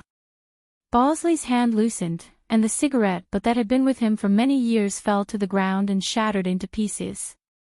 However, he did not mind at all. He grabbed the man's sleeve and asked loudly, not caring if the man was an adept or not, are you saying that there is an iron mine of unknown size in the Black Forest with magic crystals and large amounts of rare minerals waiting for us to mine? The Shire quickly pushed his hand away and put a finger to his lips. Shh, keep your voice down, keep your voice down. You don't want to tell Count Randner about this, do you? The young wizard asked in a mysterious tone. Bosley was silent for a moment. He looked around cautiously, but he quickly turned back to the Shire and said, Are you telling the truth? That's great, the white lion armor won't be a problem at all. Wait a minute. The Shire feigned a look of confusion. Grandmaster Bosley, that place is located in the Black Forest, and it's quite far from here. According to what you just said, it will take us a long time before we can mine the ores there. Bullshit. Bosley waved his hand. His eyes were red as he gritted his teeth. Leave this matter to me. Even if I have to sacrifice these old bones of mine, I will succeed. Martha above, an open-air crystal mine. Bosley muttered to himself. That won't do. The Shire quickly shook his head. If anything happens to you, my lord will definitely kill me, especially if he knows that I'm the one who instigated this. Bosley glared at him. Humph, don't worry. I won't do it alone, and I can't do it. I'll ask my students to help, but it'll take some time. Bosley's determination was evident when he said those words. It seemed like the mine was extremely attractive to a grandmaster blacksmith like him. He thought for a moment, but we can start work first. Get someone to get some magic crystals. Those things are worth more than silver. Once we have money, everything else will be easier. However, Bosley suddenly stopped and stared at the young wizard from the corner of his eyes. Hold on, you didn't set me up from the start, did you? Ah. The Shire suddenly understood and said with an innocent look, Of course not. I also think that this is a good idea, but the others won't be able to do it.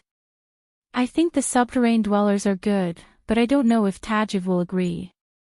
Bosley looked at the young wizard suspiciously. The more he thought about it, the more he felt that this damned wizard had dug a hole for him to jump into. He suddenly remembered that he said he would ask his students to help, and the words he said to Brando made his vision go dark. However, the young wizard didn't notice the look of regret on the Grand Master Blacksmith's face. The Shire was only thinking about how to get Tadjif to help him. Otherwise, it wouldn't be easy to complete the Lord's orders. Opening a path through the Black Forest. This was a feat that Erwin had never done in hundreds of years. When Bosley and Seal decided to open up a path in the dark forest, they sent the first batch of subterranean dwellers into the forest, but Brendel and his team did not stop exploring the dark forest. In Wone's calendar, the sleeping moon symbolized talent. Astrologers believed that babies born during this month had extraordinary potential. But in the witch's ancient prophecy, potential meant sleeping power. Sleep corresponded to awakening. From the beginning of sleep to the end of awakening, this was the meaning of the last month of the year in Vaunt. Therefore, this was a sign that wisdom and spirit would light up the fire of civilization in the darkness, and it was also the most important month of the first year. In most temples' calendars, on the last day of the sleeping moon, the 31st, people would welcome the biggest festival of the year in Wonde, the Revival Festival. This grand festival would last for 7 days, but in a bustling city like Freeport, the carnival atmosphere would last until the month of recovery, which would be 2 months later. Of course, in the dark wilderness, there was no such thing. Brendel and his team finally arrived at the outskirts of the Loop of Trade Winds at midnight.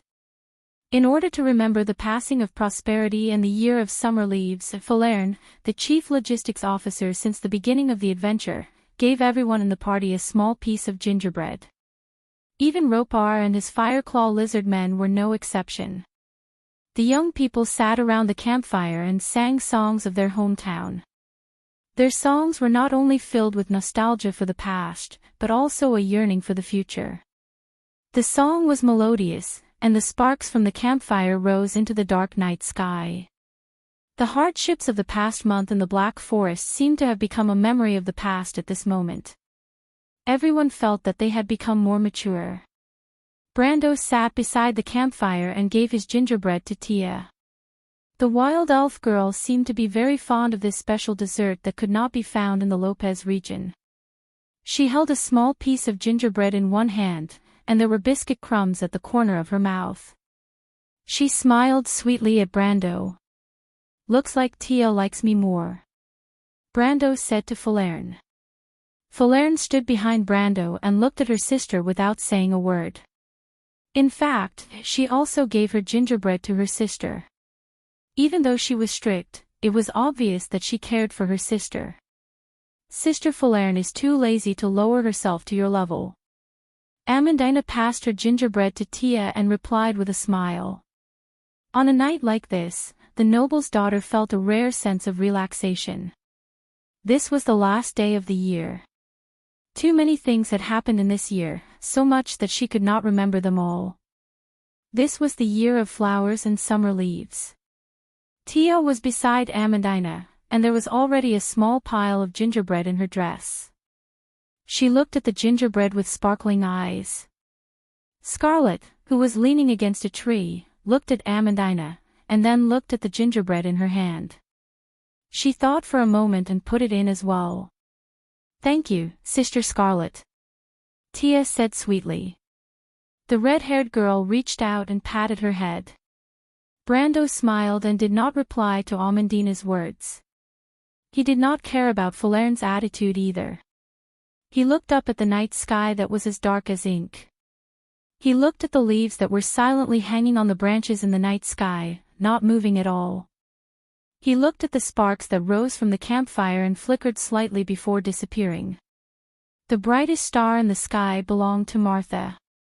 He looked at it and waited for the light of the star to reach its brightest. And so, the year of flowers and summer leaves passed. He would always remember this year, and the War of the Black Roses that happened in this year. When he looked up, he seemed to see the night sky of Butchie during the 4 or 5 months of summer, and the beautiful river of stars that stretched across the sky. He could see the faces of many people, but these people's faces gradually faded and became blurry. However, there were some people whose faces became clear. Brando recognized them one by one. The young Roman, Freya, Martin, Breton, and many others. This was the year of flowers and summer leaves that belonged to him. It came into his life for the second time, and left for the second time. It seemed to leave no trace, but it could not be erased. Brando then thought about the next year. The bloody war on the continent began in this year. Perhaps it could not be called the beginning of the war and chaos that would last for half a century, but no matter what, Wone began to move towards chaos from this year. The sword symbolized conquest. But it was also a weapon that made people bleed. When the sword appeared on the earth, the stars changed their paths, and heroes were born. Therefore, the astrologers named this year the Year of Swords. This was the beginning of the chaotic history of Wone, and also the year when the players began to write their own epics. But Brando stared at the night sky, thinking about something else. The Year of Swords. This was the year that would decide Erwin's fate. Whether history would return to glory and glory, or follow its original path into the abyss, it seemed that the time was not far away. The young lord lowered his head and looked at the loop of trade winds under the night sky. The circulation of the atmosphere formed a huge cyclone. It started from the southern foot of the Kalanga Mountains, traversed the entire peninsula, and went straight up to the clouds. At that moment, it was as if an ancient giant beast was lying in front of the group. To be continued. If you want to know what will happen next, please go to www.cheatyin.com to read more chapters. Support the author, support the original reading.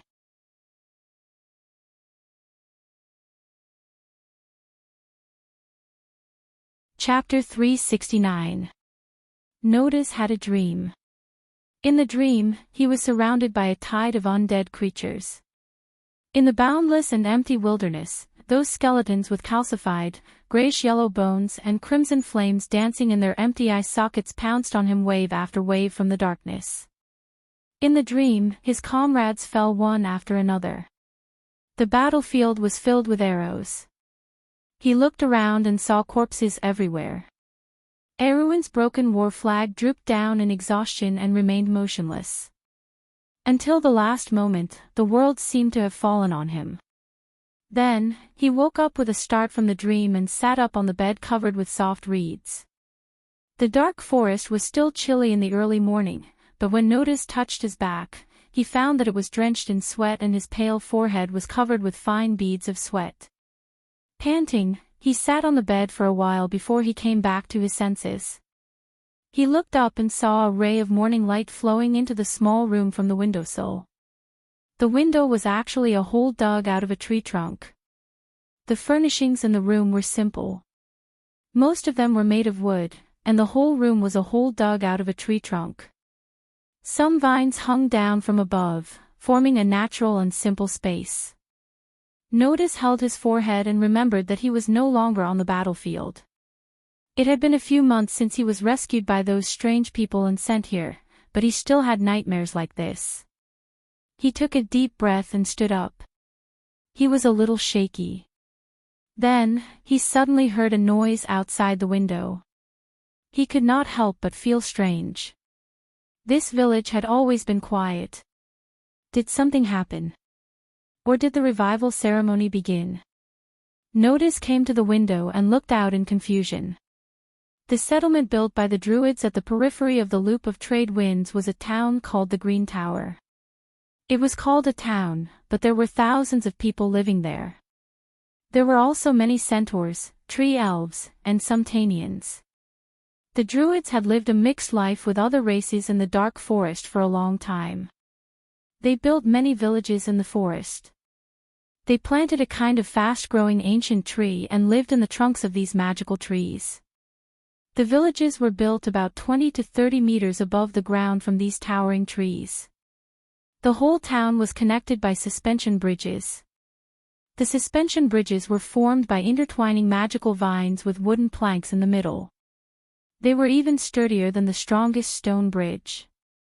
Countless suspension bridges shuttled between the ancient trees, forming a strange landscape of the city in midair. The druids worked at sunrise and rested at sunset, but the centaurs had an opposite schedule. They liked the brightly lit market and even installed lights on the suspension bridges. They were a kind of lily of the valley with huge buds like lanterns that could shine in the night. But more of them were thick vines that spiraling upward. They led to the upper level of the town where the druids gathered and the nest of the giant eagles. The druids and the giant eagles had been allies for hundreds of years. Brendel followed the great druid Grey Crow and the others as they slowly climbed up the lush green vines. There were huge birds of prey with huge wingspans flying up and down between the gigantic tree trunks. The huge canopy was like a layer of clouds, allowing them to shuttle between the green clouds. Of course, Brendel also saw the centaur guards patrolling the area. They wore shiny armor and wore a stern-looking sentry's helmet. The centaurs and druids had a long history of living together. They were a race of warriors, and their individual strength was even stronger than the subterranean dwellers. But in the dark forest, they also relied on the druids to survive. Apart from them, there were also a large number of tree elves, Tanians, and bear monsters in the town. There were also Pegasi and unicorns. Anyone who worshipped the goddess of the forest, Naya, was a guest of the druids. However, the druids weren't in charge of the daily operations of the town. In fact, the Green Tower's defense was in the hands of a centaur leader called Xania. The daily operations were managed by an administrative council made up of tree elves, Tanians, and bear monsters. The druids lived in the upper level of the druid district. They had their own independent organization called the Deadwood Council, which dealt with the internal affairs of the druids. Of course, their main task was to monitor the loop of trade winds and any changes in the dark forest. The upper level of the druid district was much simpler than the lower level of the town. The druids used thick vines to form a square between 6 ring-shaped ancient trees. In the center of the square was the holy statue of goddess Naya. The hollow branches of the 6 ancient trees formed 6 halls, and the hall in the west was where the Deadwood Council was located. 2 ancient tree elves were squatting at the entrance of the hall. They were about 3 stories tall, and they were dozing off with their palms supporting their upper bodies. These tree elves seemed to be the guards of the hall, but they didn't fulfill their responsibilities. When Brando and the others approached them, the tree elven on the left opened one of its eyes. It glanced at big druid Grey Crow and slowly closed it again. The other tree elven was snoring, its voice sounding like a song from an ancient forest. "Please follow me." Big druid Grey Crow gestured to the 2 tree elves and turned to the others. Brando nodded and followed him into the hall. The youths under him were left in the town, and the friendly tree elves were there to receive them. Coden and Ropar were with them to prevent them from causing trouble. At this moment, only Scarlet and Amandina followed behind the young lord. They had never seen such a place before, and their eyes were filled with curiosity. Even the noble ladies who were more reserved could not help but look around. The hall was no different from the usual architectural style of the druids. It was simple and natural, and there were no extravagant decorations other than the statues of the ancient druids and spirit beasts. The walls of the hall were hollowed out, and only a few pillars were left, making the hall look like it was exposed to the wind. Of course, the vitality of the ancient magic trees was very strong, but even so, it did not affect their growth. From here on out, the ancient tree was still lush with leaves. Brando saw a circle of people standing in the hall. The druid elder he met the first time was among them, and there were a few other elders. There were a total of 17 people. Brando sensed that there were only 2 of them who had the same aura as big druid Grey Crow. This meant that the 3 great druids of the Green Tower were gathered here. They really think highly of me. Brando could not help but think. Suddenly, he saw a small figure rushing out from the side of the room, her long green hair fluttering in the wind as she threw herself into his arms. "Brother Brando!" Sifrid cried out happily as she buried her head in Brando's embrace. As the chosen one of the forest goddess, she knew that Brando had left the Abbey's for this place. She had been waiting for this day for more than a month, and this day had finally come. Brando was stunned for a moment before he recognized the little girl. Siffred had grown a little taller in the past half a year, and her complexion had also become a lot rosier. It seemed that the Druids had taken good care of her. But he did not know that there was a misunderstanding. The Druids did not know how to take care of people, and Siffred's daily life had been taken care of by the Tree Elves. Since they were entrusted by the great Druids, the Tree Elves did not dare to be negligent. Brando stroked Siffred's head and looked up at the Druid elders. "I like people who keep their promises. I'm very satisfied that you did not lie to me." Siffred seemed to understand that Brando was about to get to the point. She tilted her head in response to Brando's hand and obediently stood to the side. Amandina squatted down and held the little girl's hand with a smile. Siffred responded with a sweet smile in return. "My lord." The oldest great Druid standing in the middle of the 17 Druid elders spoke up. He was leaning on a walking stick and had a long cloak of leaves draped over his shoulders. His eyebrows and beard were completely white, and his face was filled with wrinkles, but his eyes were sharp and spirited. But before he could speak, Brando politely interrupted him. "Great Elder," he said, "I am a noble of the Arrowin Kingdom, but my identity is meaningless outside of the human world. You don't have to address me as such. You are the elder here, and I am the younger one. You can just call me Brando." The great elder was slightly taken aback, but his expression softened as he nodded. Then he looked at Andelu and asked him to speak to Brando. "My lord, let me speak." Brando knew that this was the great elder's way of repaying his respect. He nodded and did not object. "What the great elder wants to ask is, my lord, you said that you understand the ancient druid magic, and even the secrets of the Black Forest. He wants to know how much of that is true. These druids really don't know how to interact with people. Why would a guest come from afar and not let them rest first, and directly come over to discuss business?" Brendel thought in his heart. Humph. The impression that he gave others was a little too cold and unreasonable. But he liked this style. If he had to stay here for 3 days and slowly discuss the important matters after the banquet, he would not be able to enter the loop of trade winds for at least half a month. He did not have that much time to squander. He thought for a moment and replied, "I only know a little about ancient magic, but it doesn't mean that I understand it, let alone that I'm good at it. As for the Black Forest at the border of Tonajol, I do know some inside information. For example, you said that the ruins in the forest are Valhalla. Is this true?" a tall druid asked. "No," Brando looked at him and confirmed that he was a druid of the Beast Spirit Circle. "I only said that Valhalla is in the loop of trade winds. As for whether it is the ruins or not, I can only say that the location of the ruins is very close." The great elder nodded. Brando did not like to boast, but he also did not jump to conclusions easily.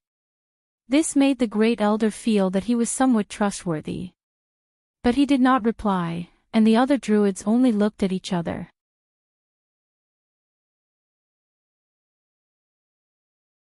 Chapter 370. The first elder didn't say anything, but he was thinking about it in his heart. The name Valhalla came from an ancient legend. It was said that there was a fantasy kingdom in the loop of trade winds, the resting place of the brave warriors. One of the most primitive fire seeds in the world of Woned was stored there. As long as the fire seed was ignited, the order of the Kalanga Peninsula would be restored. It was possible that a vast land as vast as the Cruz Empire would be formed. The Druids of the Deadwood Council had been guarding this secret for generations.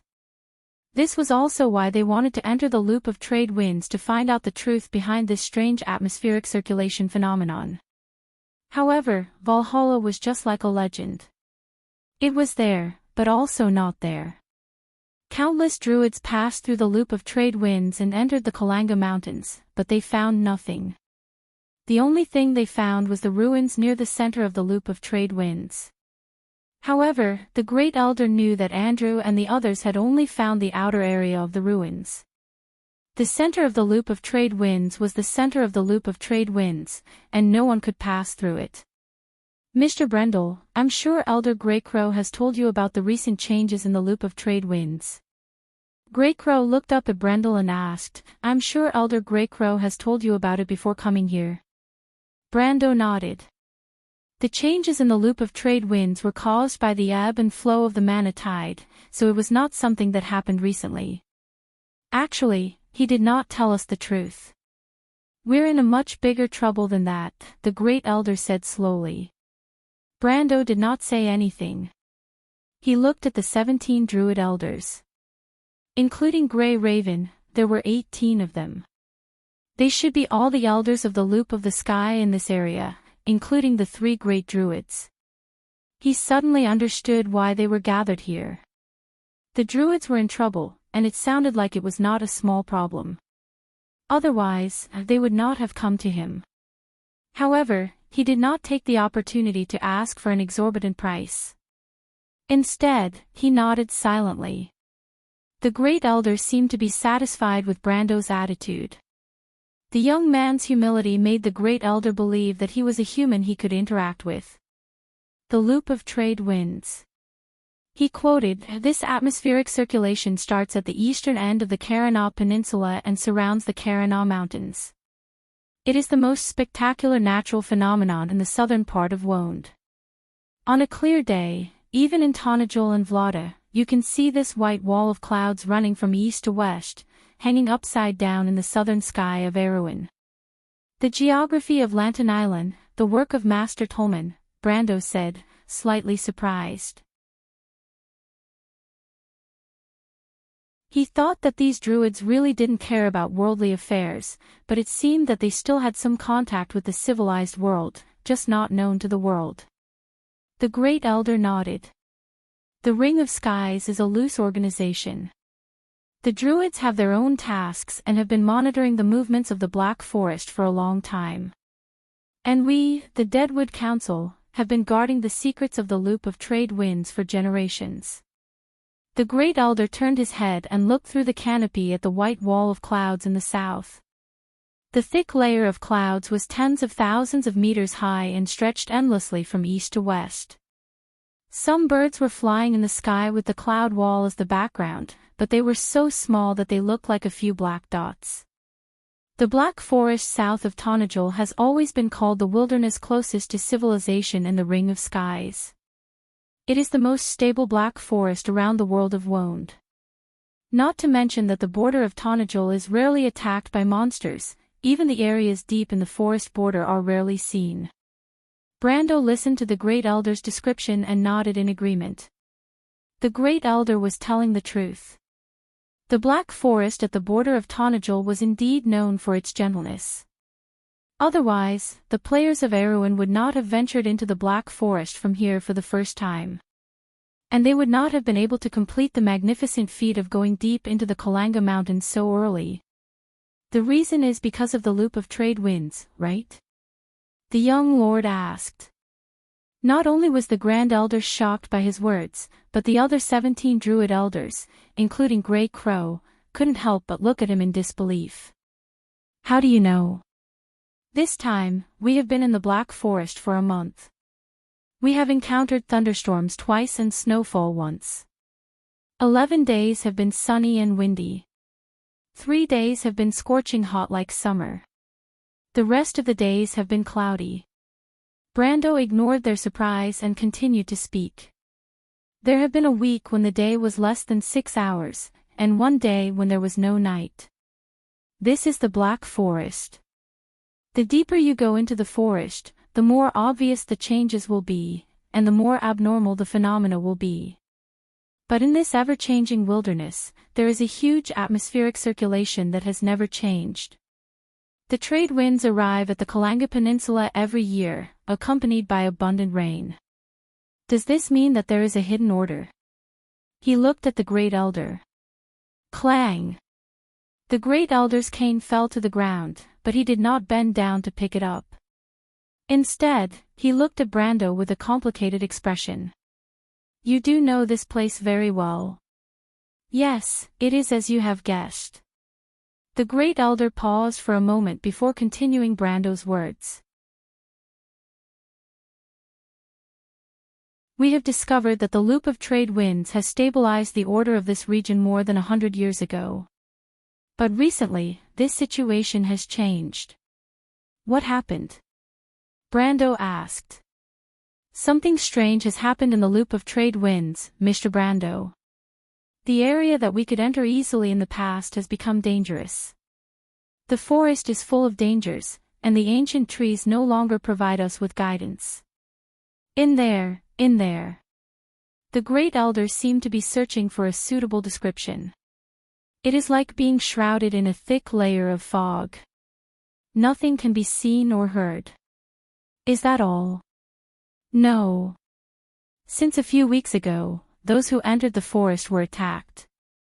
Some were injured, but fortunately, no one died." Brando asked after hearing the great elder's explanation. "So you are worried that this is a sign? The power of the loop of trade winds is gradually weakening, and it could be destroyed in an instant. Once the loop of trade winds collapses, the factor that stabilizes the Carinaw Peninsula will no longer exist. The violent mana brought by the great tide will corrode this region, and even Trondheim will be affected. The original guarded land will be reduced to nothing." Brando's words hit the nail on the head. The great elder nodded with a heavy expression. Their worries were not unfounded. The kingdom of Erwin did not have the strength to defend the south, and once the Kalanga Peninsula was destroyed, Tonajol and even the entire Ranna region would fall back into the wilderness. "Your guess is correct. There is such a possibility." Brando thought for a moment and replied, "But this problem is not unsolvable." "There is a way." Andrew blurted out.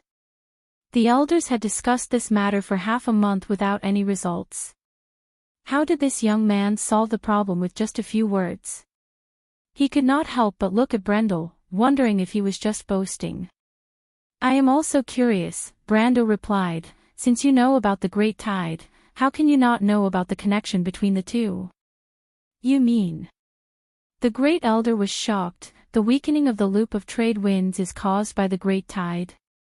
Isn't it obvious that the enemy is strong, and we are weak?" "But wait, Mr. Brando. The previous great tides only happened within the past 100 years. The magic moon did not have such a strong influence." The great elder exclaimed in shock. Brando slapped his forehead and suddenly realized where the problem was. "You don't know about the Millennium Tide." "What is that?" "The great tide that occurs once every 1,000 years. The last great tide ended the year of chaos, and this great tide is coming soon. The loop of trade winds is obviously affected by the great tide," Brando replied. The Druids no longer doubted that the young lord was boasting. Their expressions changed.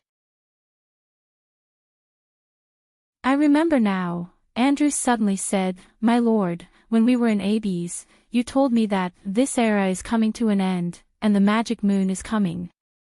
The last great tide ended the year of chaos, and no one knows what will happen this time. Under such circumstances, it is impossible for you to suppress the growth of the dark forest." The burly druid elder cried out in annoyance, Damn it. I didn't notice it at that time.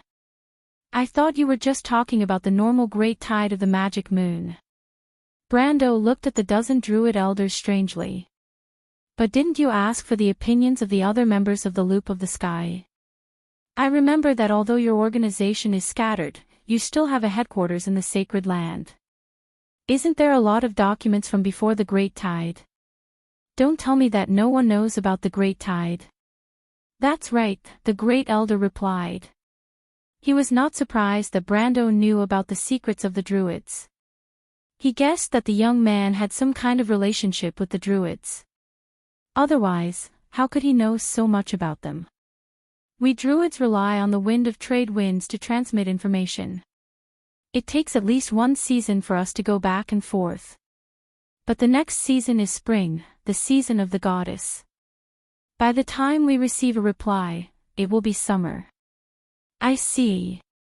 Brando nodded. All right, he said, let's get back to the topic. Let's see how we can solve this problem. If we have to wait until summer, I'm afraid I can't wait that long. Then, my lord, do you have any ideas? The great elder changed the way he addressed Brendel. Nothing, Brando replied. We can only deal with the changes by sticking to the status quo. You mean? Valhalla. To be continued. If you want to know what will happen next, please go to www.chidien.com to read more chapters. Support the author, support the original reading.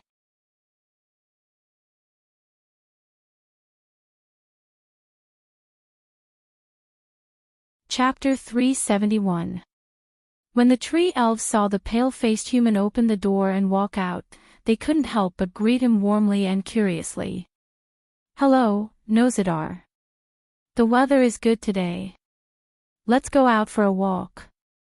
Their chatter made Nosadar feel a little dizzy. If it was before, he would have been overjoyed to have so many beautiful elven girls talking and laughing around him. But now, he only felt that everything was unfamiliar. The sunlight that shone through the shade of the trees was unusually dazzling.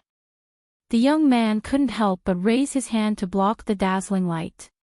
He had been cooped up in the house for a long time and couldn't adapt to the outside world.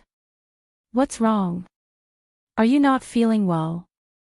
The elven girl asked with concern. No. He shook his head and forced a smile. Then, he looked down at the residential area. The tree elves had arranged for him to live in the northeast area of the residential area between 3 tall trees. The scenery here was very good. The elves had built a platform to form a courtyard. Other than his room, there were a few other elven families living on the platform. Everyone treated him warmly. But Nosadar felt a sense of alienation. He felt that he didn't belong here. What's wrong? He looked down at the residential area and asked, why is it so noisy? I heard that many people from the outside world have come, an elf replied. People from the outside world. Just like you, human. Not only that, there are also lizard men. They started chattering again. Why don't we go take a look together, Nosadar? Someone suggested. The young man was a little tempted. But at that moment, an elven guard came up from below. She was slightly surprised when she saw the young man and asked in a pleasant voice, Nosadar, you've come out? Lady Claire. The young man recognized the elven guard. She was the one who led him to this courtyard that day. I heard that people from the outside world have come in. Yes, there are quite a few, the elven guard replied. Why? Do you still want to go out? But normally, no one would go too far from the Green Tower. The druid elders would occasionally go to the outside world, but they wouldn't bring you along. She suddenly understood.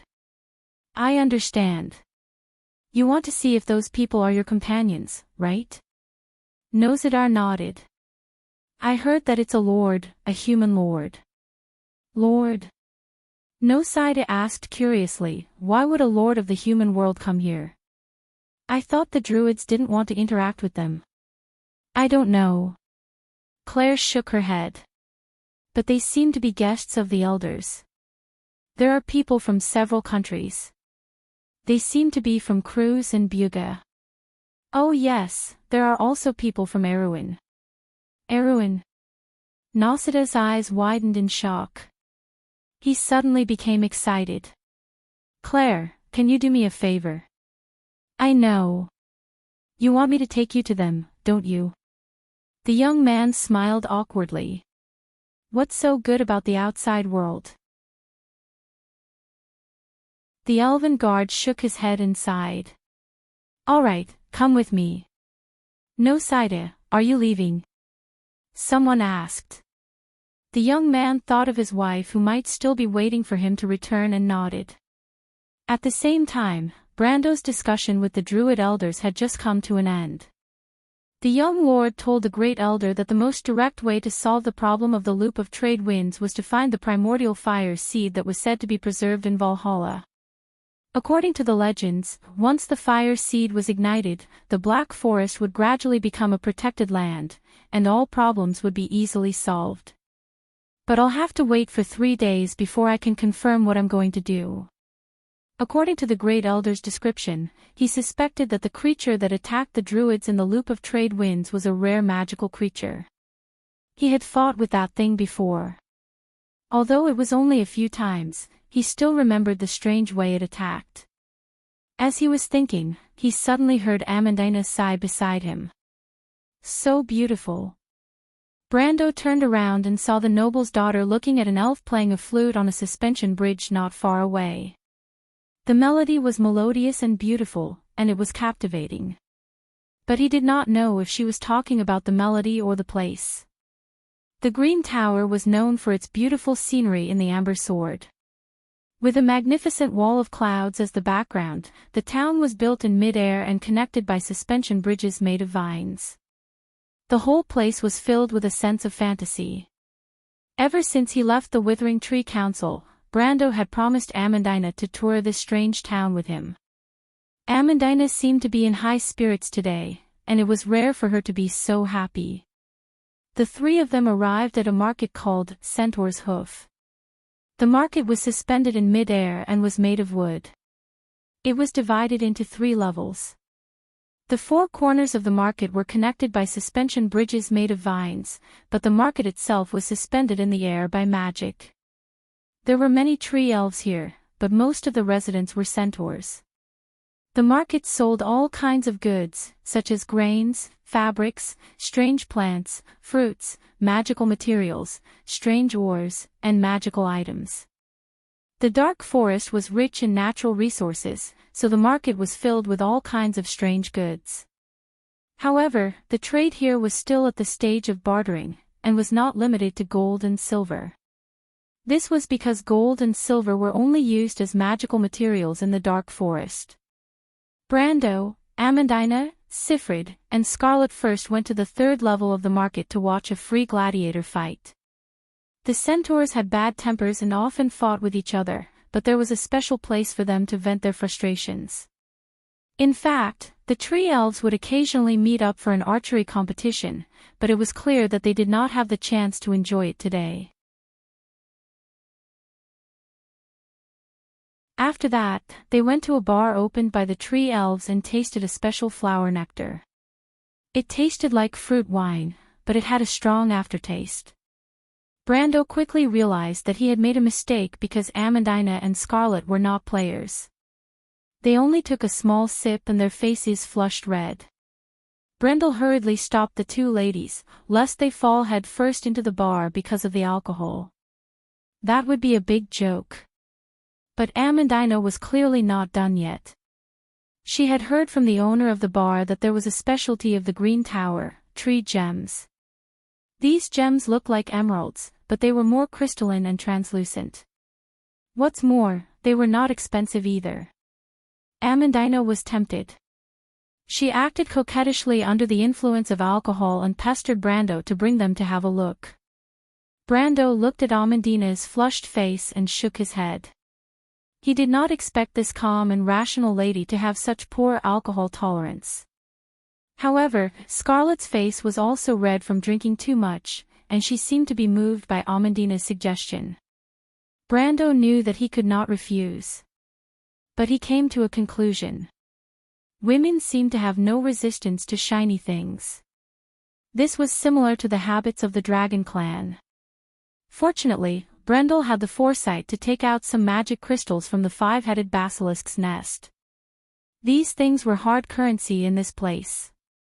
If it was an ornament made of tree gems, a lesser moon crystal could be exchanged for a bunch of them. Thus, when Brando placed a small piece of blazing agate in front of the centaur shop owner, the centaur merchant who had been doing business here for many years knew that he had a big customer. However, there was no way that he could earn much from selling the tree gems. The centaur merchant promoted the ornaments that he had personally crafted while trying to find out if the young lord needed any mysterious magical items. Brando was a little amused. He knew about this kind of magic shop. It was a place where you could buy a lot of cheap magic materials, but it was a little rare to see a finished product. It might be able to fool a new player who came here for the first time, but for a veteran like him, it was a little disdainful. Brando, let him take it out for me to have a look. Amandina's face was red as she squinted her eyes and whispered, see if it's as good as yours, my lord. Brando suddenly felt that this noble lady was quite cute. He nodded, take it out for me to have a look. The centaur merchant's face lit up with joy. If he could sell 1 or 2 accessories, he would not have to do business for the rest of the month. He mysteriously took out a pair of rings and said to Brando, Sir, I bought these rings from a witch. Legend has it that they have the power of love.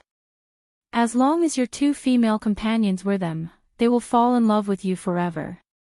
What kind of nonsense is that? Amandina covered Sifrid's ears and said to the centaur merchant, take it back, my lord won't buy such despicable things. Brando shook his head with a smile. If 2 enchanted rings were called rings with the power of love, then wouldn't the ring of the Wind Empress be a divine artifact blessed by the Wind God? But he suddenly remembered that the ring of the Wind Empress on his hand was the real deal. It was a divine artifact blessed by the Wind God, even if it was just a fragment. He coughed and shook his head, if that's all you have, then I think we should just buy some gems. Ah, don't, the centaur merchant immediately stopped them, I have something else that my lord will like. Brando was surprised, you know that we came from the outside world.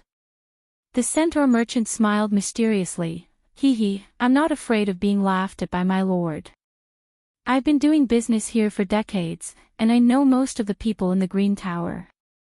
So that's how it is, Brendel replied, then your business is really difficult.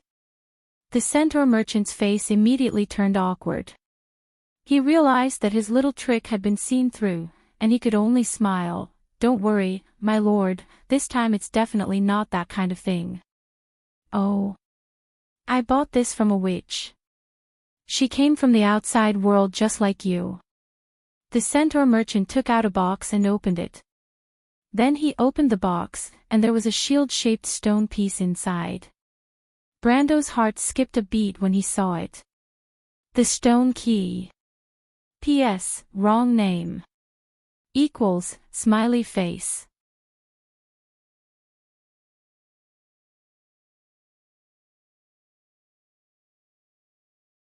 Chapter 372. The Stone Key. Legend has it that it was used to open the portal between the elemental plane and the world of Woned.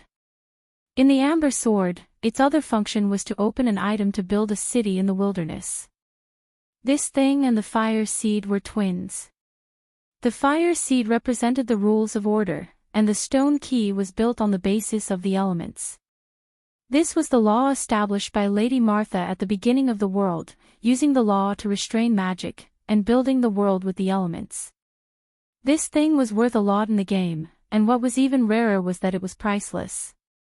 This was because most of the high-level quests that involved the elemental plane required it as a core item. For example, Brando had the quest to upgrade Halran Gaia. When the young man saw the shield-shaped stone in the box, the corner of his eyes could not help but twitch. There was only one voice that repeatedly echoed in his heart, wear out iron shoes in vain, only to find it by chance. Little guy, you're in luck. Orthla seemed to have felt Brando's emotional fluctuations and woke up from her deep sleep. Brando nodded, but his expression did not change. He asked, "What is this?" "This is the stone key." The centaur boss replied, "Legend has it that it can be used to open a passage that connects our world to another world." Brando pretended to be impatient and interrupted him, "A passage to another world? What's in that world?" The centaur boss was speechless. He had only heard this story from the witch who had received the goods. That wicked old woman had even taken away the best tree gem in his hands. I heard that it's an elemental plane, right? He replied, choosing his words carefully. Elemental plane. Brando was puzzled. His expression was innocent. What am I going to do there? Little guy, Orthlis could not help but shake her head in his heart. You're just as good at pretending as Eloranta. If she saw you, she would definitely like you. Elanta, great sage? Brando asked in his mind. Well, Orthlis coughed softly. Gretel, Fanzin, Lord San Orso, and Elanta. Elanta is the oldest. When they were young, she was the one who dealt with the employers and merchants. Isn't that the commander? More or less. While Brando and Orthlis were talking, the centaur owner was caught in a dilemma. It seemed like Brando was not as interested in this thing as the 2 rings, which made him a little depressed. Sir, the witch told me that this thing is very beneficial to elementalists. Brando thought to himself that this was the truth. Using the stone key to open an earth elemental channel would allow an elementalist's earth elemental pool to expand by 100 times within 20 seconds. During this time, he could cast 20 to 30 earth elemental spells at the same time, and the earth elemental channel could perfectly support it. An elementalist in that state would be like a superhuman as long as they had mana support. However, to use a core item worth tens of millions of Tor as a one-time consumable item, Brando wondered how rich he was. At least, he had never seen someone like that before. But when he looked at the centaur owner, he felt that at least this sentence was domineering enough. He laughed in his heart and pretended to be a little tempted. Is that so? How much is this thing worth?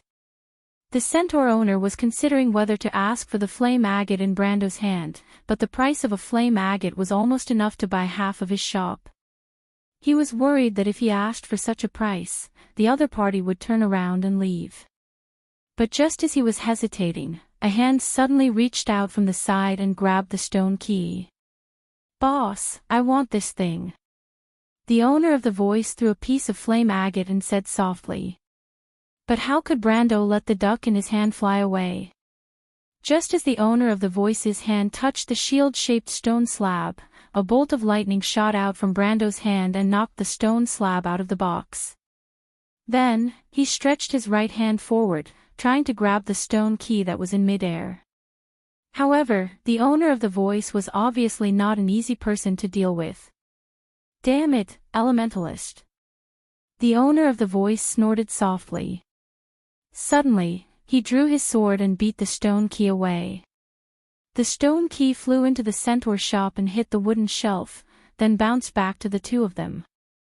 The owner of the voice immediately tried to snatch it back, but before she could do anything, the stone key suddenly stopped in midair and was lifted up by a whirlwind as if it had hit a ball of cotton. It flew towards Brando. Windbind, dual elementalist. The owner of the voice stamped her foot and gave up on the idea of directly snatching the stone key. She simply stabbed her sword towards Brando. But Brando was not alarmed when he saw that the owner of the voice had turned to attack him. Because before the owner of the voice could make a move, vines suddenly sprouted from all directions and tightly wrapped around her. This was the druid's barrier spell. With a clang, the young lady's sword fell to the ground. It hurts. She squinted her eyes. Brando finally had the time to size up the opponent who came out of nowhere. He was slightly startled because the opponent was neither a Tanian nor a tree elf. She was a Crew citizen through and through. Just by looking at the other party's long blonde hair and emerald green eyes, such obvious characteristics allowed the young lord to distinguish that the other party was definitely a noble of the Kurlutz Empire, a pure-blooded descendant of the Flame King's first batch of followers, a descendant of the Eagle Knights. But this young lady was wearing a white princess dress and long black leather boots. Her long wavy hair was tied into 2 unusually gorgeous ponytails on both sides of her head. She was dancing under the vines while glaring hatefully at him. There was only one word left in Brando's mind. Blonde twin ponytails. But to dare to make a move in the territory of the Druids, she had guts. You shameless. The girl's eyebrows were raised to a sharp degree. She glared at Brando. How can you snatch something from a lady's hands? Wait, Brando hurriedly interrupted her. When did this thing become yours? I clearly paid for it. The girl choked, but immediately said righteously, hurry up and give it back to me, hateful country bumpkin. Brando glanced at the agate and replied, Miss, you paid for it, but did the boss take it? Buying by force is the same as selling by force. It's not a very noble act. You. The girl was so angry that her chest heaved up and down. But now that her hands and feet were tied, she couldn't fight back even if she wanted to. Besides, her companions didn't come up. She couldn't help but turn her head, but her emerald eyes immediately lit up. Fine, what's wrong? The first to come up was a black-haired youth. He was wearing a black trench coat unique to Cruz's Royal Alchemists. Brando was stunned when he saw him. The Cruz Royal Alchemists required level 10 alchemists to be qualified to join. How old was this guy? No matter how Brando looked at him, he didn't look more than 15 years old. Even a genius shouldn't be like this, right? But what he didn't expect was that after the youth checked the condition of his companions, he immediately raised his head and said, You hurt my companions, I want to duel with you. Then the youth looked up at the ancient tree above and said loudly, Spirits above, I promise not to harm this gentleman's life. I only want to teach him a lesson. This is a dispute between us, I hope no one will interfere. Just as he finished speaking, a green light flashed in the canopy. The agreement is established. When Brendel saw the light, he knew that the barrier of peace that the Druids had set up had been removed. He sighed in his heart. He actually met an experienced Druid. And more importantly, this veteran was still a child. But before Brando could answer, Scarlet put down her lightning spear and blocked his way. The red-haired girl with a long ponytail coldly stared at the two people opposite her. My lord, let me take your place. Mountain people. The youth was slightly surprised when he saw her red hair. You're not locals. They're Erewhon's people. The noble girl called Faina scoffed, a bunch of hateful country bumpkins. She struggled a little and tried to get the vines to loosen their grip, but the more she struggled, the tighter the vines became. Ugh, it hurts. Faina, don't move, it's useless. It'll be fine in a while. The young man glanced at his companion and couldn't help but sigh.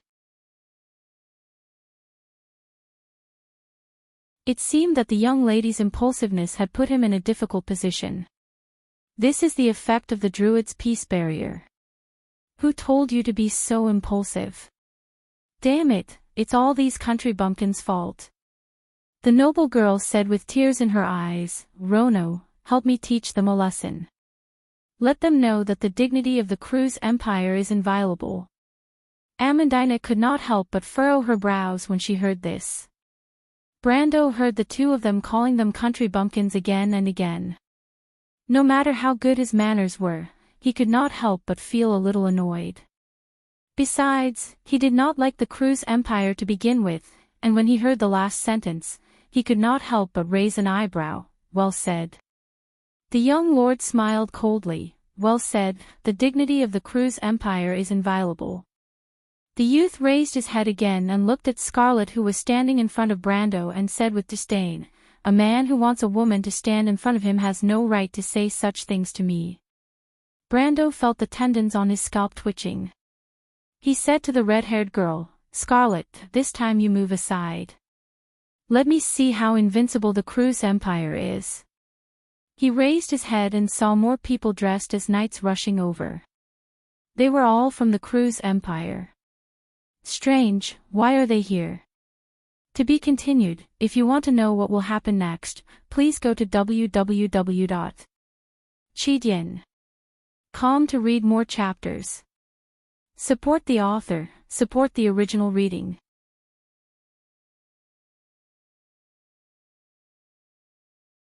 Chapter 373. The night was still far away. But the black-haired boy had already thrown 2 bottles at him. Alchemy bombs. Brando frowned and took a step back. Although it was said that the bombs were harmless, they were merciless. If the bombs were thrown at an ordinary person, they would either be dead or crippled. The bottle exploded in midair, and the boiling acid and glass shards scattered in all directions. But before they could touch his body, they were blocked by a bright and dark red shield-shaped flame shield that appeared in front of him. The Crimson Blessing spell automatically took effect. However, when the white smoke dispersed, Brando found that there were 2 strange humanoid creatures in front of him. They looked like meat golems. Their twisted and ugly bodies were covered with alchemy circles. They looked like a pile of flabby meat. But when he looked at them carefully, they were much weaker than meat golems and only slightly taller than an adult. They were called mutants. They were a kind of level 25 alchemy life. Although they were living beings, they did not have feelings, emotions, or intelligence. It was not against the teachings of the Holy Cathedral. At the same time, 12 spherical metal objects appeared behind the black-haired boy. They were magic conductors. Brando instantly understood the boy's plan. He used the alchemy life to buy time and the magic conductors to set up the alchemy circles. It seemed that the boy was preparing for a more advanced alchemy spell. He has a lot of combat experience. Brando was a little surprised. Is he from the special department? He knew that there was a special team in the Royal Alchemy Association of Crews. The members of this team were not only experienced alchemists, but also fighters who were good at combat. They had a blood-red eagle as their emblem and were known as the War Alchemists. The War Alchemists were a combat class of alchemists. But Brando did not expect to meet them here. And the boy was too young. But Brando shook his head. Is that all you've got? The young lord from Aween did not even need to draw his sword. He stood on the spot and pressed his right hand forward. The white raven sword art immediately produced a gust of wind that collided with the 2 mutants. The power of a gold-ranked ranker was terrifying, and the 2 mutants did not even have the chance to resist. They were sent flying backwards. The noble lady who was trapped screamed and lowered her head. One of the mutants almost brushed her golden hair as it flew past. The knights in the distance also reacted quickly. They moved to the sides, allowing the 2 mutants to hit the ground and bounce up. Then, they crashed into the fence in that direction and fell down 100 meters. The crew's empire doesn't seem to be that good. Brando reached out his hand and asked. The wind pressure continued to advance, and the youth was shocked. He did not expect this Aween man to not be as easy to deal with as he thought. The 2 iron-ranked beasts did not even manage to stop him for a moment. In his previous battles, no matter how strong his opponents were, they would always be delayed by these 2 mutant beasts. Tyre's wall. The boy gritted his teeth and shouted. The metal magitech immediately formed a ring around him. 12 transparent shields blocked the whirlwind created by Brando. Tyre was a famous magus. He was known for his expertise in defensive spells. He had invented many famous defensive spells and defensive magic devices. After blocking Brando's attack, the black-haired boy took a deep breath and prepared to counterattack. But at this moment, a large, sturdy hand pressed down on his shoulder. The knight had arrived. Rono, you're no match for him. Step back and use your alchemy to support us. Leave this guy to us. The knight who stopped the black-haired youth was clad in full armor and wore a full helmet with purple and green feathers. He spoke in a low, muffled voice, and Brendel could tell that he was a centurion just by looking at his attire. Captain. The black-haired boy was shocked. He thought that the knight was just a second-rate elementalist. He did not expect Vahina to be so difficult to deal with. Leave it to us. Where's Master Collins? He'll be here soon.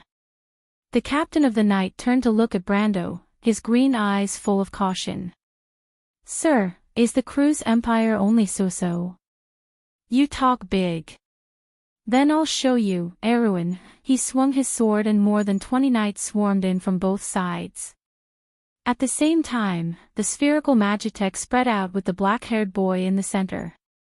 12 light beams shot down and began to draw a secret circle on the ground. Every time the light beam drew a node, the boy would throw a secondary moon crystal into the small circle at the center of the node.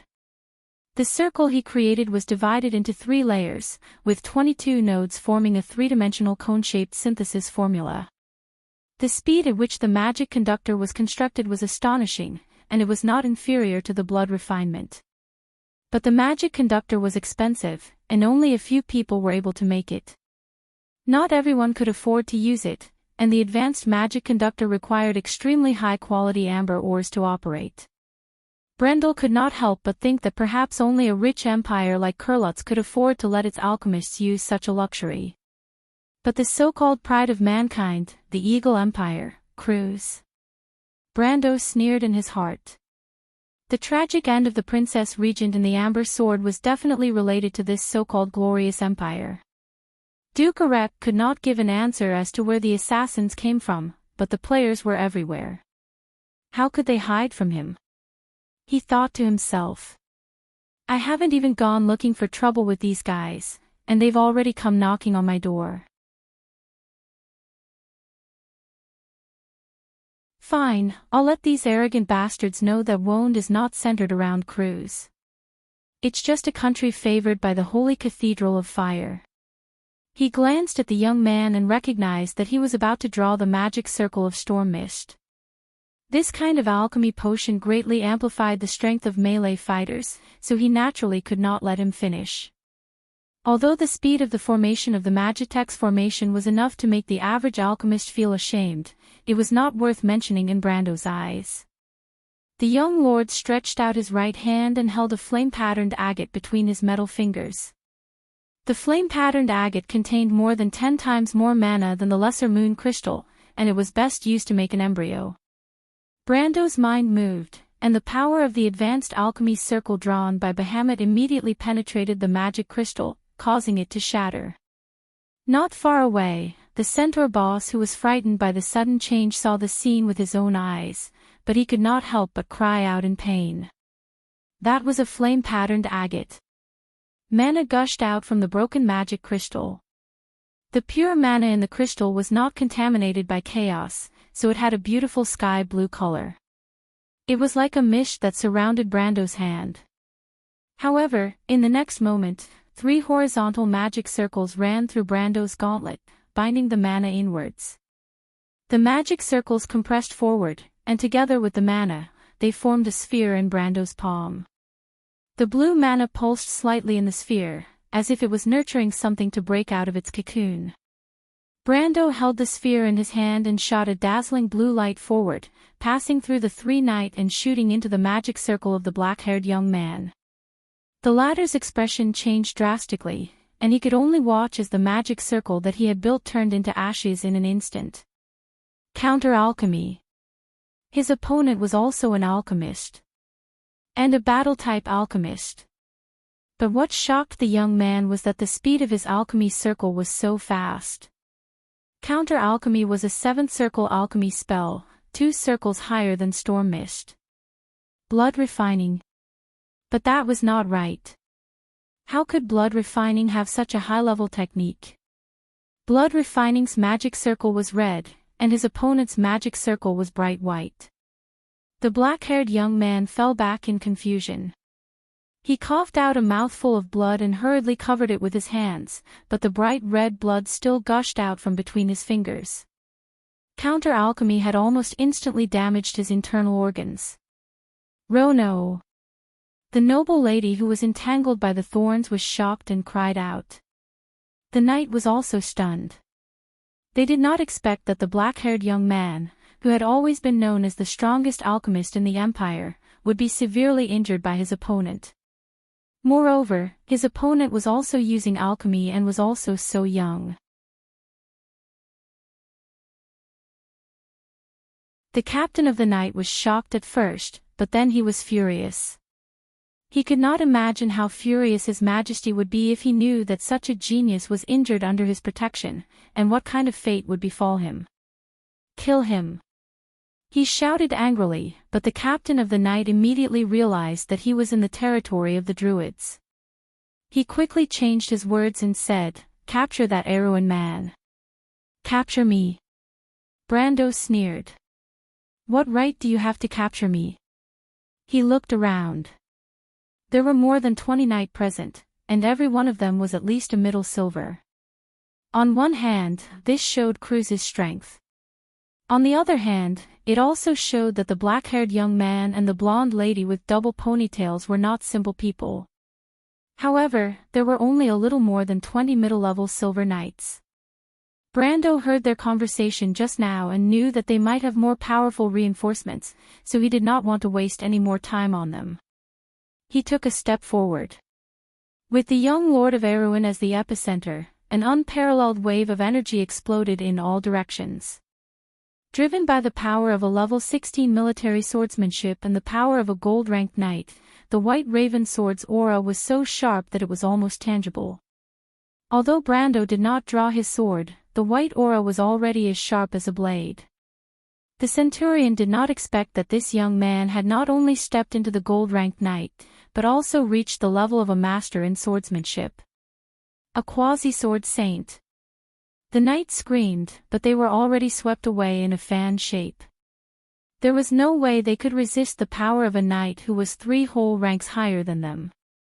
In just one breath, the 20 knights of the Cruz Empire were completely defeated. Brando was not surprised at all. If it was before he went to Schaflund, it would have taken him a lot of effort to get rid of these people. But now, they were no different from chickens and dogs.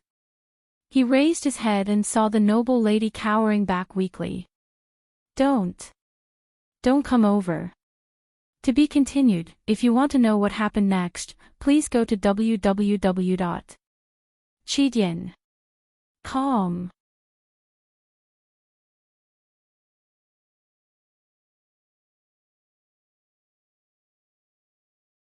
Chapter 374. Fine, what's going on here? Before Brendel could reply, a nobleman wearing a black ceremonial robe came out from the crowd of centaurs that were watching from afar. He looked at the young lady who was tied up, then at Rono and the other knight on the ground, and his expression changed. The middle-aged man raised his head and saw Brando standing in the middle of the field with Amandina and Scarlet behind him. His expression darkened, and he immediately pulled out his long sword and stabbed towards them. Brando felt a scorching aura along with the tip of his sword. Passive element, gold domain. Brendel and Scarlet's eyebrows twitched. The elements in their bodies reacted at the same time. After the space stagnated, everyone felt the temperature plummet. Arcs of electricity danced on the lightning spear in Scarlet's hand. The middle-aged man's sword was blocked by a fire shield when it was 3 inches away from Brando. His expression changed, and he immediately retreated, cautiously looking at the 2 youths.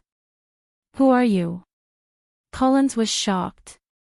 He could tell that Brando and Scarlet were not Tanians, nor were they tree elves. Scarlet's striking red hair made it easy for him to tell that she was a Highlander. How come he had never heard of 2 gold domains at such a young age? Count Cullens, they're Erewhon's people. Faina patted her chest and sighed in relief when she saw the middle-aged man rushing over. They're the ones who injured Rono and the others. That young man, he even said that the Empire isn't worth mentioning. The Empire isn't worth mentioning. Cullen snorted when he heard those words. The glory of the Empire was the pride of every citizen of the Eagle Kingdom. In his eyes, Aween was just a small group of rebels. If it wasn't for the Wind Elves who were behind the scenes, Aween would have been wiped out long ago. Even if the Erewhon were recognized by the Holy Cathedral of Fire, the proud Cruz Empire was still unwilling to admit this. In their eyes, the Erewhon Empire was just a group of country bumpkins, and the nobles among them weren't nobles at all. The Erewhon Empire's king, Eric, was indeed from a noble family with a long history in the Cruz Empire. He looked at Brando with a dark gaze. "Young man, are you the one who said that?" Brando looked at the noble, and his impression of him ran in his mind. But there were too many nobles in the Cruz Empire, and the number of gold domains were as many as the stars in the sky. "I'm just telling the truth," he replied casually. "Well said." Collins ground his teeth, but there was a cold smile on his pale face. "But I heard that your empire is in trouble right now." Ober VII was defeated by Amir Madara, and he sent an envoy to beg the emperor for help. "Oh, that old man should be dead by now, right?" He pretended to think for a moment, and sighed. "There's civil strife, and it seems that your empire isn't doing well, young man. I don't know if the princess is interested in our 9th prince, or else our prince might be able to help. Even if the Cruz Empire isn't worth mentioning, it would be easy for them to solve the problem of the Erewhon Empire." The noble's words were filled with mockery, and it was jarring to the ears of any Awin citizen. It took Amandina a lot of effort to hold herself back from retorting. She was a girl after all, but she still gritted her teeth inwardly. Even Scarlet furrowed her brows. No matter how despicable Erewhon Empire was, it was still a country shared by everyone in this land. Being mocked by an outsider made her uncomfortable. As for Brando himself, the moment the man mentioned the princess, his face darkened. He placed his hand on the hilt of Halran Gaia for the first time. He didn't draw his sword because he didn't want to kill anyone. But if someone wanted to die, he didn't mind helping them. A mere gold rancor. He could easily defeat Khodan with his swordsmanship and strength, but that wasn't his full strength. Don't forget that Brando was also a planeswalker and an elementalist. He didn't even need Scarlet to interfere. He was confident that he could make Khodan unable to utter a single syllable within 10 moves. Sifrit held Amandina's hand. She didn't have any feelings for the Erewhon Empire, but at least she knew that it was her brother's homeland. When she saw Brando's dark expression, she knew that he was unhappy. She raised her head and looked at the Count. "Who are you? You're not welcome here." Count Collins was stunned. He didn't think that a child would dare to refute him. He was stunned for a moment, but he immediately sneered. How uncultured. As expected of a country bumpkin's child. But before he could finish his sentence, he couldn't continue. He wasn't the only one. Even the centaurs around him felt the air suddenly turn cold. The centaurs loved to watch a spectacle, and gladiator fights were a common occurrence for them. But at this moment, they saw a layer of frost forming on the wooden floor of the corridor at a speed visible to the naked eye. The cold frost caused the wooden floor to creak as if it was about to break. The frost was like a white snake that extended from Brando's feet to Collins. "Is this an element?" "What a high-level ice element." The Count of Cruz's expression changed in an instant. He raised his sword to block Brendel's attack, but at that moment, a low voice came from outside the crowd. "Stop." Count Collins was startled, but Brando didn't seem to hear it. He had already unsheathed Halran Gaia, and the power of his element had reached its peak at this moment. It was as if the power of his element had reappeared in Groudon's hole. The white snake of frost shot towards Collins like lightning, but this time it was destined to fail. An invisible force suddenly blocked Brando's momentum. It was like a transparent wall that suddenly cut off Brando's ability to sense his element. The young man raised his head in shock and saw the centaurs in front of him retreating to the sides. A woman wearing a red plush cloak and shining armor walked out from the back. Her long hair was as green as jade and draped over her shoulders like a waterfall. The woman was very beautiful. She was about 40 years old, but there were only a few wrinkles at the corner of her eyes. She only looked at Brando coldly. Brando was about to attack, but her glare froze him in place. Brando recognized this woman. She was Veronica, the commander of Cruz's Azure Firmament. She was one of the few female commanders in the Empire, and had participated in the November War. She was also the supreme commander of the Eastern Front in the Second Holy War. 30 years ago, she already had the titles of Supreme Sword Saint, Dragon Knight, War Sage, and Heavenly General. 100 years ago, she had already awakened her elemental power. As for now, no one knew how strong she was. But if there were any top experts in the Cruz Empire, then this woman was definitely one of them. In fact, Brando couldn't help but feel goosebumps when he saw this woman. Although Veronica and Freya had a good relationship in the past, and could even be said to be half of the latter's teacher, in front of this powerful woman, the future Valkyrie was just a young girl. But no matter who she was, Brando didn't want to meet her in this place. Not to mention, he had just taught her a lesson. Although it seemed like the Cruz Empire was the one who started it, who wouldn't protect their elders? Isn't this the same as asking for my life? Martha above, who wrote this script? Brando almost choked when he saw the woman's distinctive green eagle-shaped earrings. Do you look down on the Empire? The woman's first glance at the young man was cold, and her tone was not polite at all. Accompanied by such words, the woman's aura seemed to have turned into an unsheathed sword, and the tip of the sword was pointed directly at Brando. This made the young lord from Erewhon choke, but he stared into the woman's eyes, took a deep breath, and replied. The ancestors of the Cruz Empire seemed to be used to solving problems with suppression and conquest, so they forgot the tolerance of civilization. Not only to his own people, but to outsiders as well. Although Brando's heart was thumping, he didn't show any weakness verbally. This was the Druid's territory, at least here, the other party wouldn't dare to do anything to him. His words were also aimed at the other party's sore spot. The Cruz Empire's cruelty and indifference had always been the reason why they were criticized by the Holy Cathedral of Fire. But fortunately, the Cruz Empire accounted for more than half of the 7 high priests of the Holy Cathedral of Fire, so they were still able to hold on to the religious power. I won't let you get away with it even if you have a sharp tongue, the female commander said coldly. Collins, teach this Erewhon a lesson. Collins turned around and sensed that Brando had been locked on by the legendary commander. He couldn't help but smile sinisterly. He couldn't kill in the Druid's territory, but he had no problem secretly making Brando's life difficult in the future. He was more than willing to destroy the future of 2 Erewhon's outstanding youths.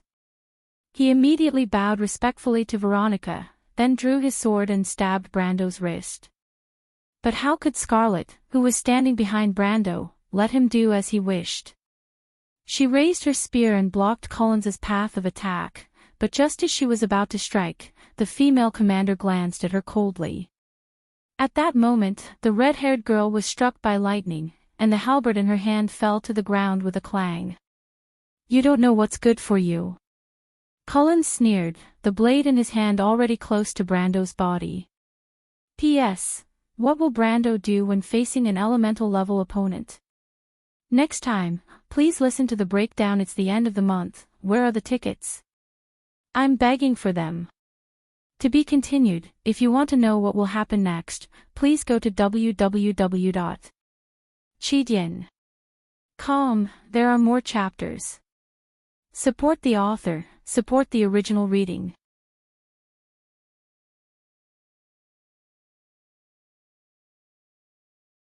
Chapter 375. You're courting death. Collins sneered. His sword was already close to Brando's body. Brendel looked at him with the same pitiful gaze. The young lord was completely suppressed by Veronica's aura and couldn't move at all. But as he watched Collins approach him step by step, the green light on his retina flashed layer by layer. Different attributes were quickly changing. Character. Mana pool. Attributes. Planeswalker skill tree. Card. At this moment, the attribute panel was fixed on the Planeswalker system. Then, Brando smiled at Collins. The latter was startled and didn't know why Brando was smiling. But Veronica, the commander of the Azure Firmament Legion, was the first to notice something was wrong. This little guy, Collins, back off," she warned. But she was still a step too late. A white gold flaming blade appeared in front of Brando, Sun Blade. This was the first time Brando used this card in a long time, and the unlucky Count Collins became the first guest. He didn't expect Brando to be able to counterattack under Veronica's suppression, so when the blade of light condensed in front of him, the Count of Cruz could only stare in horror. He was hit head-on and flew back with a scream. He did a series of difficult 1800-degree turns in the air before falling heavily on the ground. "Lord Collins!" the blonde girl with twin ponytails exclaimed. Veronica raised her beautiful green eyebrows. She didn't expect Brando to still be able to retaliate under her suppression. She was surprised and dissatisfied. Ever since she became the commander of the Empire's Legion, no one dared to be so arrogant in front of her. Veronica reached out to grab her sword, Azure Firmament. But after thinking about it, she held back. As the commander of the Empire's Legion and the extreme sword saint who was over 100 years old, bullying a junior was a disgrace to the Empire's dignity. But no matter what, the Empire's dignity couldn't be blasphemed. She raised her hand and coldly said, "Take this guy down." Veronica stared coldly at Brando. She waved her hand forward, and more than 30 knights from the Imperial Cavalry Division behind her swarmed forward. When Veronica spoke, she released the pressure on Brando. Even though the knights of the Imperial Army were nothing more than embroidered pillows, she believed that they were more than enough to deal with a small noble like Erwin. She had seen Erwin's army before. Other than the Royal Knight Regiment of Corvado, who could barely be considered soldiers, the rest were just a bunch of rabble. But Brendel felt the pressure on his body loosen. He looked up and saw the Imperial Knights rushing towards him. At a glance, he recognized that the other party was the Kurlutz Guards. Although these guys were not Kurlutz's frontline legion, they were much more difficult to deal with than the Knights of the Border Cavalry Regiment he had just dealt with. After all, the Border Cavalry in Cruz was an organization similar to Erwin's Guards. Brando calmly took a step back and drew his sword for the first time. As soon as the sword was drawn, the cold light reflected from the dark blade made Vahina, who was tied up by thorns, cry out. That sword, be careful. It's the Crimson Blessing." But the black-haired youth's voice immediately covered her voice. Rono got up from the ground and wiped the blood from the corner of his mouth. One of his hands was pressed on his chest, and it was extremely uncomfortable. But even the churning of his internal organs could not compare to the shock in his heart at this moment. He saw the silver gauntlet on Brando's right arm and finally confirmed his suspicion. It was the Crimson Blessing, the grip of Bahamut. A true divine weapon in the eyes of alchemists. Brando's hand was ignited with true red flames. The flames surged up his arm and swallowed Halran Gaia in an instant. Brando leveled his sword and charged towards the knight. At that moment, he was like a demon from hell, leaving a trail of flames behind him. Veronica's face changed when she saw Brando's sword. This was not a quasi-sword saint at all. The youth standing in front of her was a true sword saint. And when she saw the sword and armor in his hand, she knew that she had made a huge mistake. She had underestimated her opponent. Veronica immediately grasped the hilt of Azure Firmament, but at this time, Brando was already like a burning phoenix, charging into the midst of the night. Attack from the front left. Orthlis's voice was cold and calm. She was fighting side by side with him. Take advantage of the gap between the knight's attacks. Don't let go of this opportunity to retreat. Pursue. It's best to block this attack first. Hey, little guy, how did you do that? Orthlis was suddenly startled. She found that sometimes Brando seemed to know the enemy's intentions better than she did. She relied on her thousands of years of experience, but it was a stretch to say that Brando had talent. Even Orthless was surprised that a person could have such talent in swordsmanship. Even Gretel doesn't have such talent, she thought. But at this moment, Brando saw a different scene. Golden lines appeared in his eyes, outlining a complex image. Whether attacking, defending, or outflanking, the intentions of the knights were laid bare in these lines. As long as they lowered their bodies, a golden line would extend from their prepared attack path and pierce Brando's chest. This was the effect of in-depth analysis. Perhaps it was not perfect, but Brando found that this skill was surprisingly suitable for him. Especially with his hundreds of years of swordsmanship experience in the game, coupled with Orthless's guidance, it was like adding wings to a tiger. Cruz's Knights Guards were sometimes blocked by Brando's sword before they could even make a move. The knights were so frustrated that they could die. They realized that something was wrong the moment they clashed with the young man. The young man seemed to know what they were trying to do. Sometimes, they just instinctively lowered their shoulders to counterattack. Before they even realized how they were going to attack, the young man had already destroyed all their possible attacking routes with a single strike. It was a feeling that made them want to throw away their sword and run away, like a mouse being teased by a cat. But Brando always stopped at the last moment, which surprised the knight. They knew that if he wanted to, he would have killed them long ago. But he didn't. Was he showing mercy? But it didn't seem like it. The knight didn't know why, but Veronica, who had unsheathed her sword, knew that Brando had long been paying attention to her. He knew from the beginning that she was going to make a move. But how did he know? She's about to make a move. Orthless reminded. I'm curious. Brando looked at Veronica's direction while blocking the knight's attacks. Lady Orthless, in your prime, who was stronger between you and this lady? She's just a little girl, Orthless snorted and replied with some confidence. I don't even need to use my sword to fight her. She's not even as strong as your grandfather. What? Brando was shocked. Careful, she's coming. The young lord raised his head and saw Veronica appear in front of him in an instant. He was shocked and rolled away to avoid his opponent's sword. Veronica was slightly startled, thinking that this guy dodged quite quickly. It seemed like he already knew how she was going to attack before she even appeared. But while she was surprised, Brando was being scolded. Why are you dodging? Orthless was dissatisfied. Meet her head on.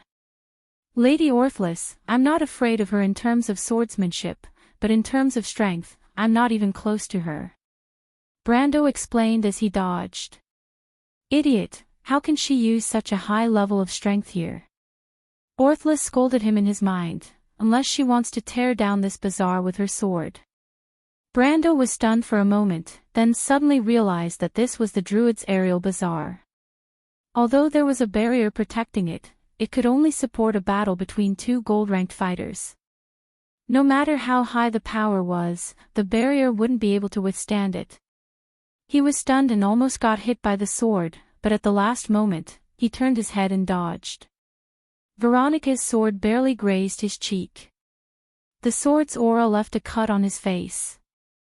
Brando felt a chill on his face, but Veronica was both angry and amused at the same time. This kid actually dared to be distracted during a battle with her. Even the famous sword St. Cruz was not so daring. And what surprised her the most was that he actually dodged.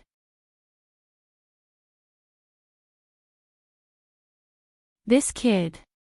Veronica couldn't help but think, if only Cruz was more powerful, I would definitely let him follow me and inherit my legacy. But of course, Brando didn't know what the female commander was thinking. After Orthless's reminder, he decided to switch from defense to offense. He paused for a moment, then raised earth to block the blade of the azure skies. Green and gray light intertwined, the azure skies was a wind fantasy weapon. In terms of level, it was not inferior to the Halran Gaia. However, the earth was stable and naturally restrained the ever-changing wind element. Thus, the azure firmament's whirlwind effect was almost completely suppressed. Brando only felt his arm go numb when the two swords collided.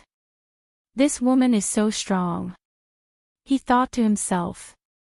But this time, he didn't retreat. Instead, he pulled back his sword and stabbed at the opponent. Counterattack. Everyone was shocked. The Imperial Knight who couldn't even intervene could hardly believe their eyes.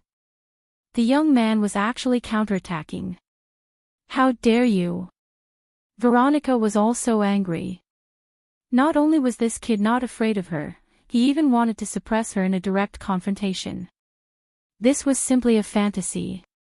P.S. There seems to be a restless aura in the air. What is it? I don't know. But, that, monthly ticket.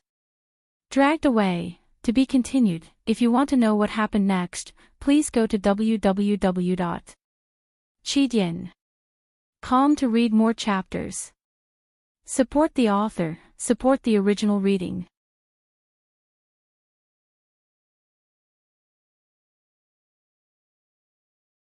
Chapter 376.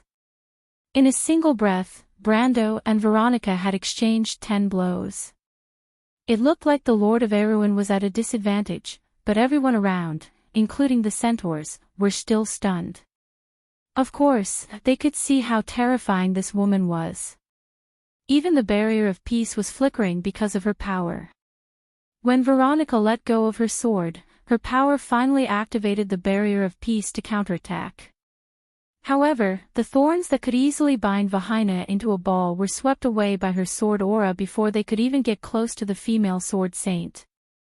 Veronica did not even deliberately attack the vines, but they still could not get within 10 feet of her. Even so, Brando was still able to put up a good fight against her. Veronica started to feel anxious. This time, the Cruz Empire entered the Black Forest in the name of envoys to contact the Druids.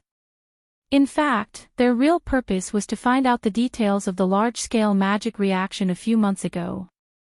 The wizards had already predicted that it was a divine reaction, and it was very likely to indicate the whereabouts of the long-lost Lionheart sword. The results of the palace astrologer's divination also proved this point. The importance of the Lionheart sword to the Cruz Empire was self-evident. Although it had been stolen by King Eric of Erewhon for hundreds of years, the Empire had never given up on searching for its whereabouts. It was the same this time. After all, they were not in the Empire's territory. They had always been low-key, but this time, because of a mistake in her judgment, things had blown out of proportion. If she had used her aura to suppress the boy earlier, she would have taken him down directly. But now, the boy's sword aura had reached the peak. Even if she unleashed her aura, she still could not suppress him. Instead, it would cause the boy to violently resist. The female commander could not help but feel a little shocked. When did such a genius appear in Erewhon? Veronica was born in a family of swordsmen and had been a shining star in Cruz since she was young. But she did not think that she would be able to fight with him for such a long time when she was his age. For a moment, she even wanted to put down her sword and ask him if he was willing to go back to Kurlutz with her and be her student. Such a genius was too rare, and he was able to regularly predict her attack intentions. It was the first time she had fought with this young man, and such talent was simply rare in the world. But at this time, Veronica could not back down. She knew that this battle had to end as soon as possible. She did not have much time, and finally, she could not help but want to use her true strength. As for whether or not she would destroy half of the market, she did not care so much. In any case, the Druids couldn't do anything to her. At most, they would just chase them out of the city.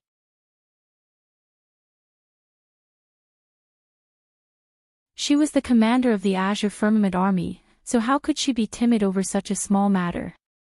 Veronica made up her mind, and the long sword in her hand glowed with a green light. Be careful. Orthless immediately warned. Brando also felt the terrifying power. He knew that as long as he dodged this attack, Veronica would not be able to chase after him. But how could he dodge? He turned around and saw Amandina and Scarlet holding Sifrid not far away. That crazy bitch. Brando was also angry. Holy sword named by the wind. With a wave of his hand, a pair of green wings appeared behind him. He pointed the Halran Gaia forward, and the wings of light retreated to reveal hundreds of swords of light floating behind him, pointing at Veronica and the group behind her. Veronica was about to attack, but she could not help but be startled when she saw this scene. What is this? Not only Veronica, but almost everyone was stunned when they saw Brando's green wings spread out behind him, and the countless swords floating in the air pointed at every soldier of the crew's empire. You can try. Brando looked at Veronica and said calmly. Are you threatening an empire's commander? Veronica's green eyebrows furrowed slightly. Do you think these little things can hurt me? They might not hurt you, but they are more than 200 attacks with strength above the silver rank. Commander Veronica, do you have the ability to protect everyone under this level of attack? Brando said casually. Veronica frowned. Rono was an alchemist and a knight. He was also the most talented alchemist in the royal family and had been received by His Majesty many times. Faina's identity was even more special, and she could not let anything happen to them. Veronica was stunned for a moment. She did not think that her weakness would be used against her. How despicable of you to threaten a lady's life. Faina saw that the commander she worshipped was in a dilemma because of her. She could not help but gnash her teeth as she glared at Brando. If looks could kill, she would have pierced 100 holes in Brando's body. Bullying the weak with numbers doesn't seem to be something to be proud of. Amandina immediately retorted. The two noble ladies did not back down in this aspect. She raised her chin. Commander Veronica, so this is how the glory of your empire came to be. Of course Amandina recognized Veronica. Even if she did not know the woman's appearance, the azure firmament would not lie. Veronica snorted coldly and did not answer directly. An elementalist, an alchemist, a sword saint, and even knows how to use heaven's armor. When did Erwin have such a genius? Aside from the Temple of Wind, even the Templar Church has intervened. She sneered. I didn't expect Erwin to attract so much attention. Brando almost vomited blood when he heard her words.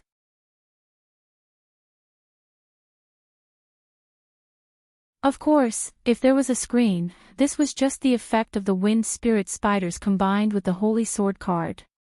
It had nothing to do with heaven's armor. But when Brando looked at his Holy Sword card, he could not help but vomit blood again. He wondered why he did not realize that this spell was similar to heaven's armor. Wait a minute, these are clearly two different spells.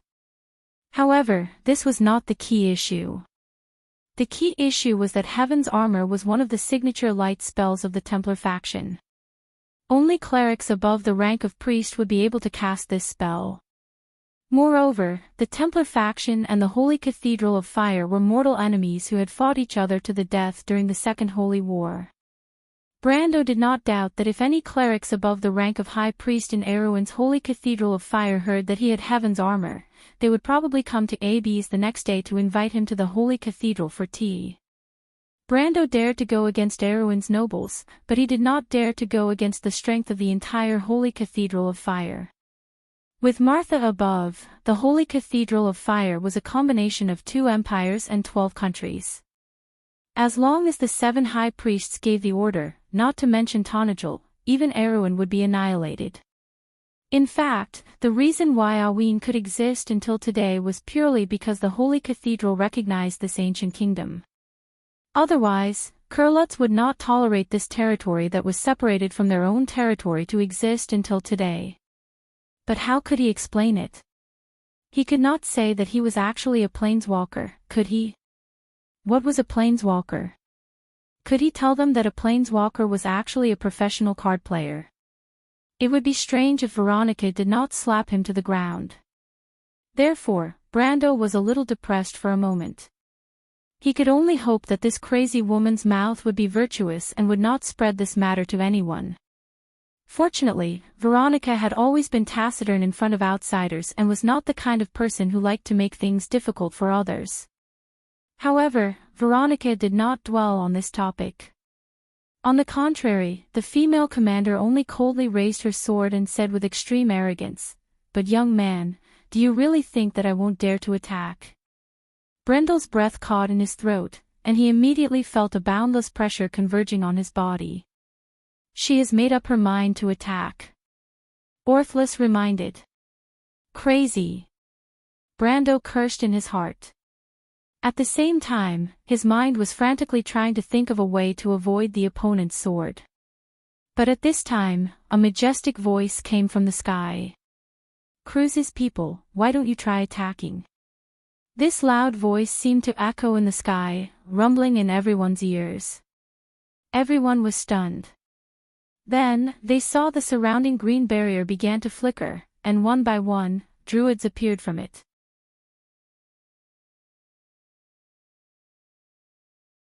As soon as they appeared, they blocked in front of Brando, completely blocking Veronica's path of attack. The scene was silent. Veronica furrowed her brows and put down the sword that she had raised. The druids had finally arrived. No matter how arrogant she was, she would not break the rules in front of the druids, let alone accidentally injure them here. Because of her special status, even the Empire would have to come up with an explanation. Although the druids usually did not care about worldly affairs and did not step into the world of mortals for hundreds of years, she knew very well that once the Ring of Skies was angry, it would not be a joke. There were tens of thousands of black forests in the entire Wone border, and there were traces of druids in each of them. As for how many druids there were in the world, only Lady Martha knew. Not to mention that the forest country Alanta was their ally. "Lady Veronica, you promised that you wouldn't cause any trouble here when you entered. You should understand that the Kurlutz Empire may be powerful, but it has nothing to do with the druids." The druid said coldly. Brando recognized the leading druid elder at a glance. He was one of the 17 elders in the morning, but the other party's tough tone made him speechless.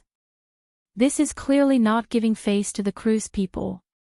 And the other party questioned Veronica first, which was obviously abnormal. He knew in his heart that the other party was actually siding with him. It seemed that these druids were very interested in his proposal. Veronica's face darkened. Of course, she could hear the hostility in the other party's tone. She originally hoped to use the identity of the Cruise diplomatic group to suppress the other party and see if she could detain Brando from the hands of these people who played with turf. After all, in her opinion, Brando was just a small noble of Erewhon who came here for an adventure. Compared to the Cruise diplomatic group, it was self-evident which one was more important. But she did not expect these druids to be so inhumane and completely shut down this possibility. The female commander could not help but look at these druids carefully with her green eyes. She wondered if they were really unkind, or if it was because of the relationship between this young man and them. But what relationship could a small noble of Erewhon have with a druid? P.S. This is just a small climax, the best part is yet to come. At the beginning of the Year of Swords, what changes will happen to the world? But the other question is, will there be more today? Of course, this is a little secret, to be continued. If you want to know what will happen next, please go to www.chidien.com and read more chapters. Support the author, support the original reading.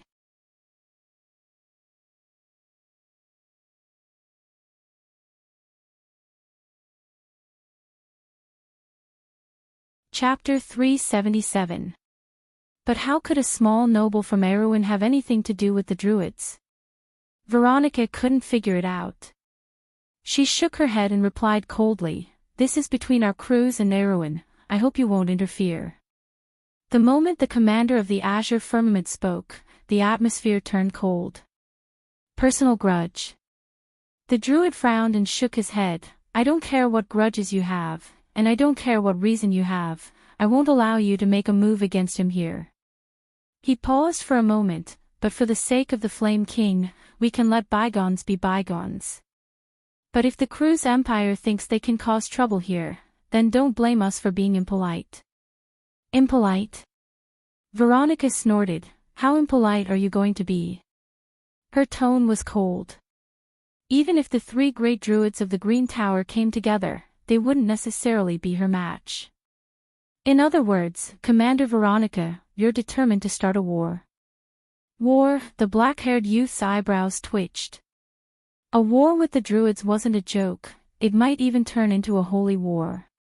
Vahina's eyes widened in disbelief. "You're going to start a war with the Cruise Empire over a person from Erewhon?" "No," the druids shook their heads. "You're mistaken, this is for our most respected guest." The most respected guest of the druids. What kind of title was that? Apart from Eloranta, the druids had never addressed anyone from the outside world in such a manner. Since when did they have such a close connection with the outside world? Everyone looked at each other in dismay, their strange gazes landing on Brando. Veronica couldn't help but fall silent. The druid might be serious, because she had no choice but to take a step back. "All right, then what if this little guy hurts my people?" "Hurt people? What's going on?" The druid elder turned around and asked Brando. "Let their people speak." Brendel said magnanimously as he pointed at Faina, who was tied up into a bowl. It was not because he was being magnanimous, but because the druids understood what was going on the moment they saw Faina being tied up in thorns. In the barrier of peace, whoever made the first move would be attacked first and their movements would be restricted. Although some people could be ignored, not everyone was as strong as Veronica. Veronica had obviously thought of this as well. She cursed the little fox in her heart. But in all fairness, Veronica felt that she admired this young man a little. He was calm, witty, and not aggressive. More importantly, he had such outstanding talent. She could not help but glance at Brendel, thinking that it would be great if this little guy was from Kurlutz. "Speak, Vahina." She glanced at the bundled-up girl and said softly. The female commander of the Azure Firmament army thought that since things had already come to this point, there was no need to hide anything. She was actually very clear about the cause and effect of the matter, but she had to represent the dignity of the Empire here. Brando thought that the bad-tempered noble girl would exaggerate the entire incident to gain sympathy, but she would have fallen into his trap. But to his surprise, she didn't lie. Instead, she narrated the entire incident in a simple manner.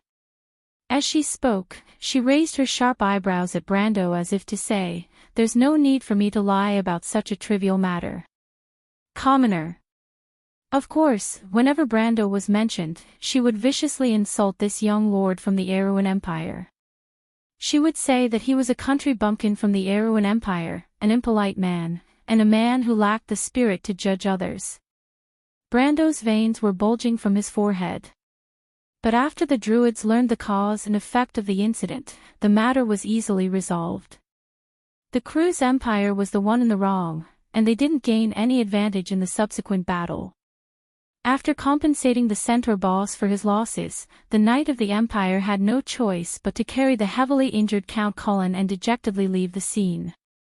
It felt like 100 years ago, when the Cruise Empire suffered a crushing defeat at the hands of the Hazel Empire. The Knight of the Highland Army lowered their heads and left the place of sorrow. Even the white tassels on their heads drooped weakly on their shoulders. But it made sense. Ever since that crushing defeat, the Empire had never suffered such humiliation outside of its borders. Even Legion Commander Veronica was unable to save face here. The knight could not help but glare hatefully at the young lord from the Erewhon Empire. It was all because of that young man, that damned Erewhon Empire. Veronica also looked at Brando and said, "I will remember you, young man." "It is the Cruise Empire that will remember me," Brando replied calmly as he sheathed his sword and looked at the Legion commander. "Are you a noble?" the female Legion commander asked again. Brando nodded. Lord. Pioneer Knight. Although the woman before him was tough, she could be considered a true hero. She was also half a teacher to Flay. Thus, Brando looked at her and answered seriously. Veronica was silent. It seems she looked at him and said, Erewhon Empire will become a legend. Brando did not answer. Young man, let me ask you, Veronica said. Her tone became gentler. Are you willing to join the Cruise Empire and become a knight of the Cruise Empire? I can give you everything you want. Brando smiled. He did not expect that a legendary person would appreciate him so much. Thank you, he replied. But I am Erewhon Empire's man. Veronica looked at him one last time and nodded.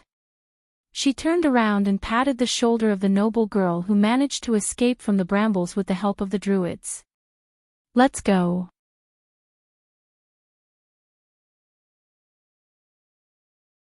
Wait a minute. The girl's thin eyebrows shot up, her blonde hair in two ponytails pointed at Brendel in shock. The stone key, you're giving it to that rude fellow just like that? Veronica glared at her in annoyance.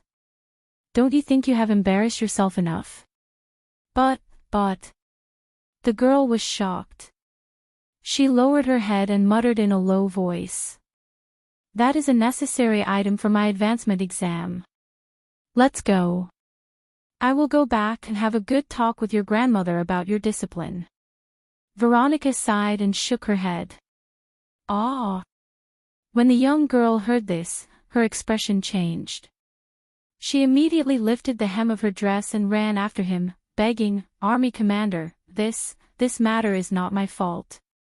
It's all that guy's fault for being too rude, isn't it? Brando looked at her from behind and put away the holy sword. Then he heard Amandina and Scarlet approaching from behind. The noble girl from Bragg's looked at him and said helplessly. My lord, we have offended the Cruise Empire again. She sighed. It was worth it. Brando opened his left hand and looked at the stone key in his palm. Worth it? My lord, do you know who that woman is? Veronica, Brando nodded. I know her. Then how dare you fight with her? Amandina said in annoyance. She suddenly became a little angry. My lord, when will you do something that is not so worrisome? Brando was startled. He turned around and looked at the noble girl. Amandina looked at him with a worried expression. You scared me to death. Amandina looked at Brando for a long time without speaking. After a while, she closed her eyes and sighed in relief. I'm sorry. Brando felt warmth in his heart and sincerely replied. Please don't always say sorry. The noble girl said in annoyance. I'm sorry. Brando smiled this time. But the Kurlutz Empire's people left early, at least this young lord was relieved. At least he was sure that no one would stay to fight with him for the stone key. The Kurlutz Empire's financial resources were strong, and if the young lady insisted on staying to gamble, he found himself in a dilemma. On one hand, the stone key was very important to him. On the other hand, he was not willing to bear too many unnecessary expenses. After all, he did not have as much wealth as the Eagle Empire. Tonajul was still very poor.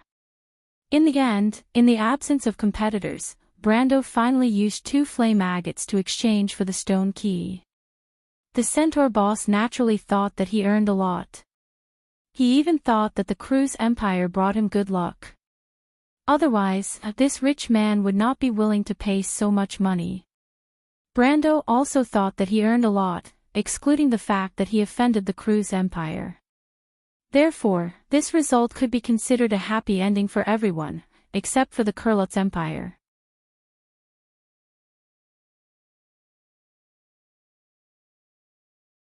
Author's note: I'll be releasing a free chapter in a bit to include the main character's attributes.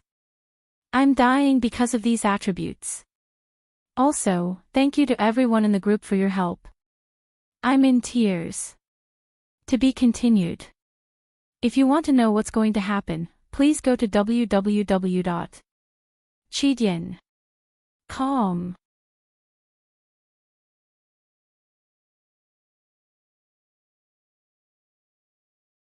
Chapter 379. Damn it, this is infuriating. The aristocrat's daughter kicked the wooden wall of the ember tulip in, but she immediately felt the pain and raised her sharp eyebrows. Ouch, ouch. She turned around and saw the black-haired young man walking out with a handsome young man in a tailored black suit, mink gloves, and a silver flower on his chest. Her eyes lit up as she asked, "Rono, Viscount Elman, what did the Legion commander say?" The young man shook his head. "He told us to behave." "That's great." The young lady clapped her hands together and sighed in relief. "Does that mean they won't pursue the matter?" The handsome young man listened to their conversation and looked at the young man who was half a head shorter than him with a faint smile. He then turned around and asked, "Miss Faina, what's going on?" Elman knew that the Duchess scolded the few knight captains from head to toe because of what happened this afternoon. However, the knight captains would not disobey a military order. If there was a problem, it would definitely fall on this troublesome young lady. He was the one who suggested to keep Faina, who secretly followed them. Lady Veronica did not object because of the Empress, but today, he was the one who bore the brunt of the blame. In the end, he was the one who did not fulfill his duty as a guardian. However, Elman was not in a hurry and looked at Faina with a smile. "Humph," Faina snorted as soon as she heard about the incident. "It's all that country bumpkin's fault." She angrily described the entire incident. "That guy is very powerful. Count Collins was defeated in a single blow. Even the Imperial Knight is not his match." The black-haired young man added. But even so, Rono did not take this matter to heart. After all, Count Collins was one of Erwin's people. He was more concerned about the crimson blessing in Brando's hands. That's because Count Collins underestimated him. Besides, the Imperial Knight captains are just a bunch of spoiled brats. I think they are not as good as the Border Knight captains. Faina snorted disdainfully and retorted. Elman was also a knight, but he did not get angry. Instead, he smiled and asked, "Is there such a genius among Erwin's people? He can at least fight the Duke head-on." The black-haired young man replied. "That's only because he can't use it in that place. Besides, that guy has Halran Gaia, it's an unfair advantage." Faina was still unconvinced. "That may be the case, but it's already not bad for any one of us to be able to stand under the Legion commander's aura," Rono said objectively. Faina glared at the black-haired young man. "Rono, why are you always going against me?" "I'm telling the truth, Vahina." The black-haired youth was stunned for a moment before answering after some thought. Faina was not angered to death by this idiot. She snorted heavily and did not say anything else.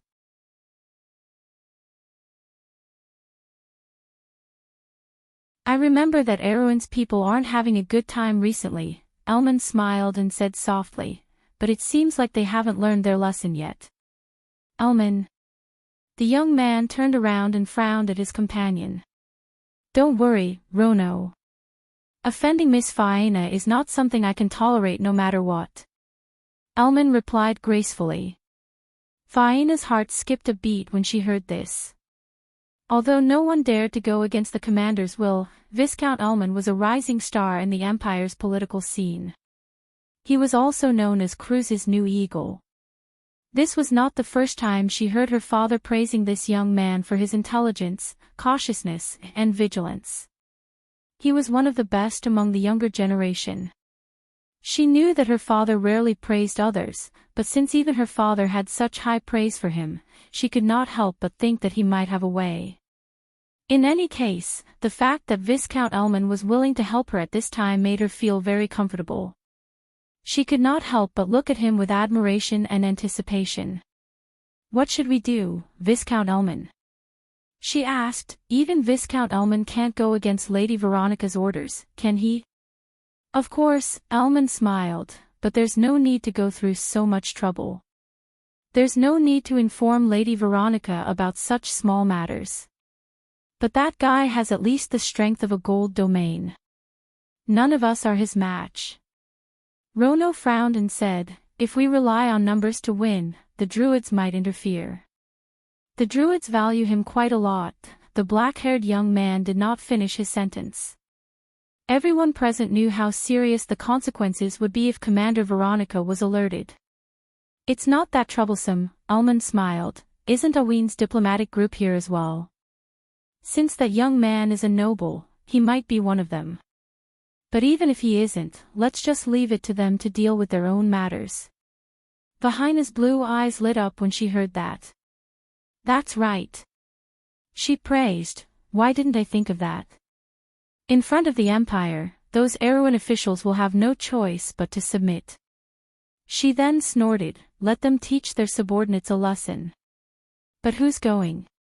She asked again. Ullman shrugged. Even though he was a Viscount of the Eagle Collar, he was still a captain of the Night Guards. It was not appropriate for him to interact with foreign diplomats. I can't do it either, the black-haired young man beside him shook his head. Royal alchemists are not allowed to interact with foreign diplomats. You don't want me to go personally, do you? Vahina's eyes widened as she pressed her chest. I don't have any experience in this area. I'll go, a voice said softly. Vahina turned around and saw a woman in a purple dress walking out of the hall. She stood there and answered softly.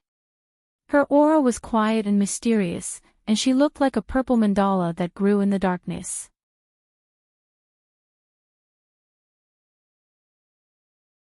The woman smiled and her gaze stopped on Viscount Ullman for a moment. Sister Delphian. Vahina exclaimed in surprise, you're willing to help? That's great. Do you have any ideas? Lord Ullman's idea is very good, the woman in the purple dress looked at the young man beside her. Besides, Vahina agreed, didn't she? But you're the daughter of the Prime Minister, the flower of wisdom of the Empire. Compared to Viscount Ullman, I trust Sister Delphian more. Besides, everyone knows that you're in love with Viscount Ullman. Who knows if you're speaking up for him? I'm worried. Ullman chuckled and looked at the woman beside him with a playful look. Then he turned around and looked at the young lady. Delphian shook her head and replied softly, if that's the case, then the Holy Cathedral of Fire should also put pressure on Erewhon. Oh. Viscount Ullman raised an eyebrow and looked at the Prime Minister's daughter. Vahina noticed his gaze and looked up at him with a faint smile. The Holy Cathedral of Fire. Vahina asked in confusion, will the Holy Cathedral of Fire listen to us? I heard that Erewhon cast a spell that looks like the Holy Cathedral's armor of heaven, Delphian said quietly as she brushed her long hair behind her shoulder, but the truth isn't important. What's important is how we describe it. Good idea, Ullman smiled. I heard that the leader of the Holy Cathedral of Fire in the Dark Forest is the priest known as Amon the Avaricious. As long as we let him catch us, even if we don't die, we'll lose a layer of skin. As for the rest, the young Viscount continued, we can also muddy the waters as much as possible. There are many factions here, and a little conflict is not impossible. Delphian nodded. That's great. Vahina was excited as well. She could already see Brando's death approaching. She waved her little fist excitedly as if she had already vented her anger. Let's do that. Let's move out immediately. The black-haired youth, however, was worried about the business of their trip. Speaking of which, more and more factions are entering the Dark Forest. We, the Magi of Galbu, the Holy Cathedral of Fire, and even Erewhon's people are all here. The Lionheart sword is a sacred artifact of our kingdom. Why are you worrying so much, Rono? Vahina sighed as she felt her enthusiasm being dampened by Rono's words. With Lady Veronica around, what are we afraid of? The Magi of Galbu are only here to watch the show, Ullman replied. As for the Holy Cathedral of Fire, the Lionheart sword can be said to be closely related to the Flame King. As for Erwin's people, do we need to care about what those country bumpkins think? The black-haired youth nodded. But does the Lionheart sword really have anything to do with the loop of trade winds? The black-haired youth asked again. The astrologers detected that the divine artifact's reaction was to the southeast of Ranner, not far from Chablis.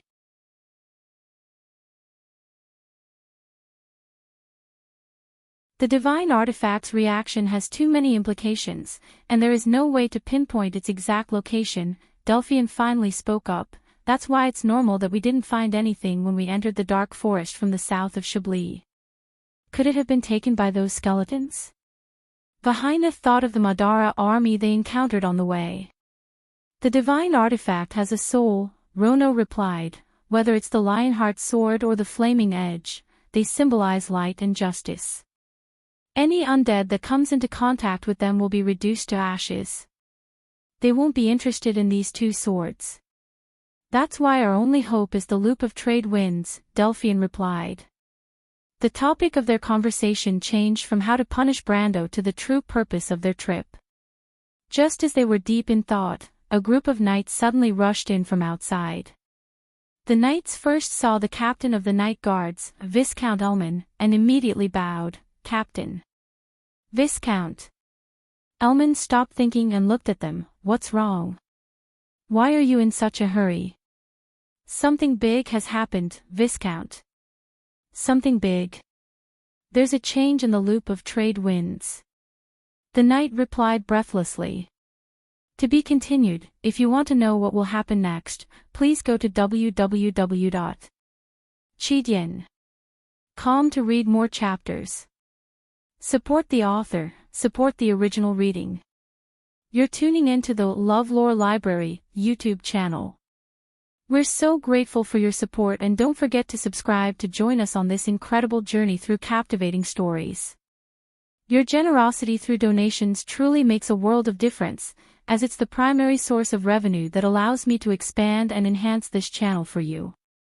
Thank you from the bottom of my heart for being a part of this adventure.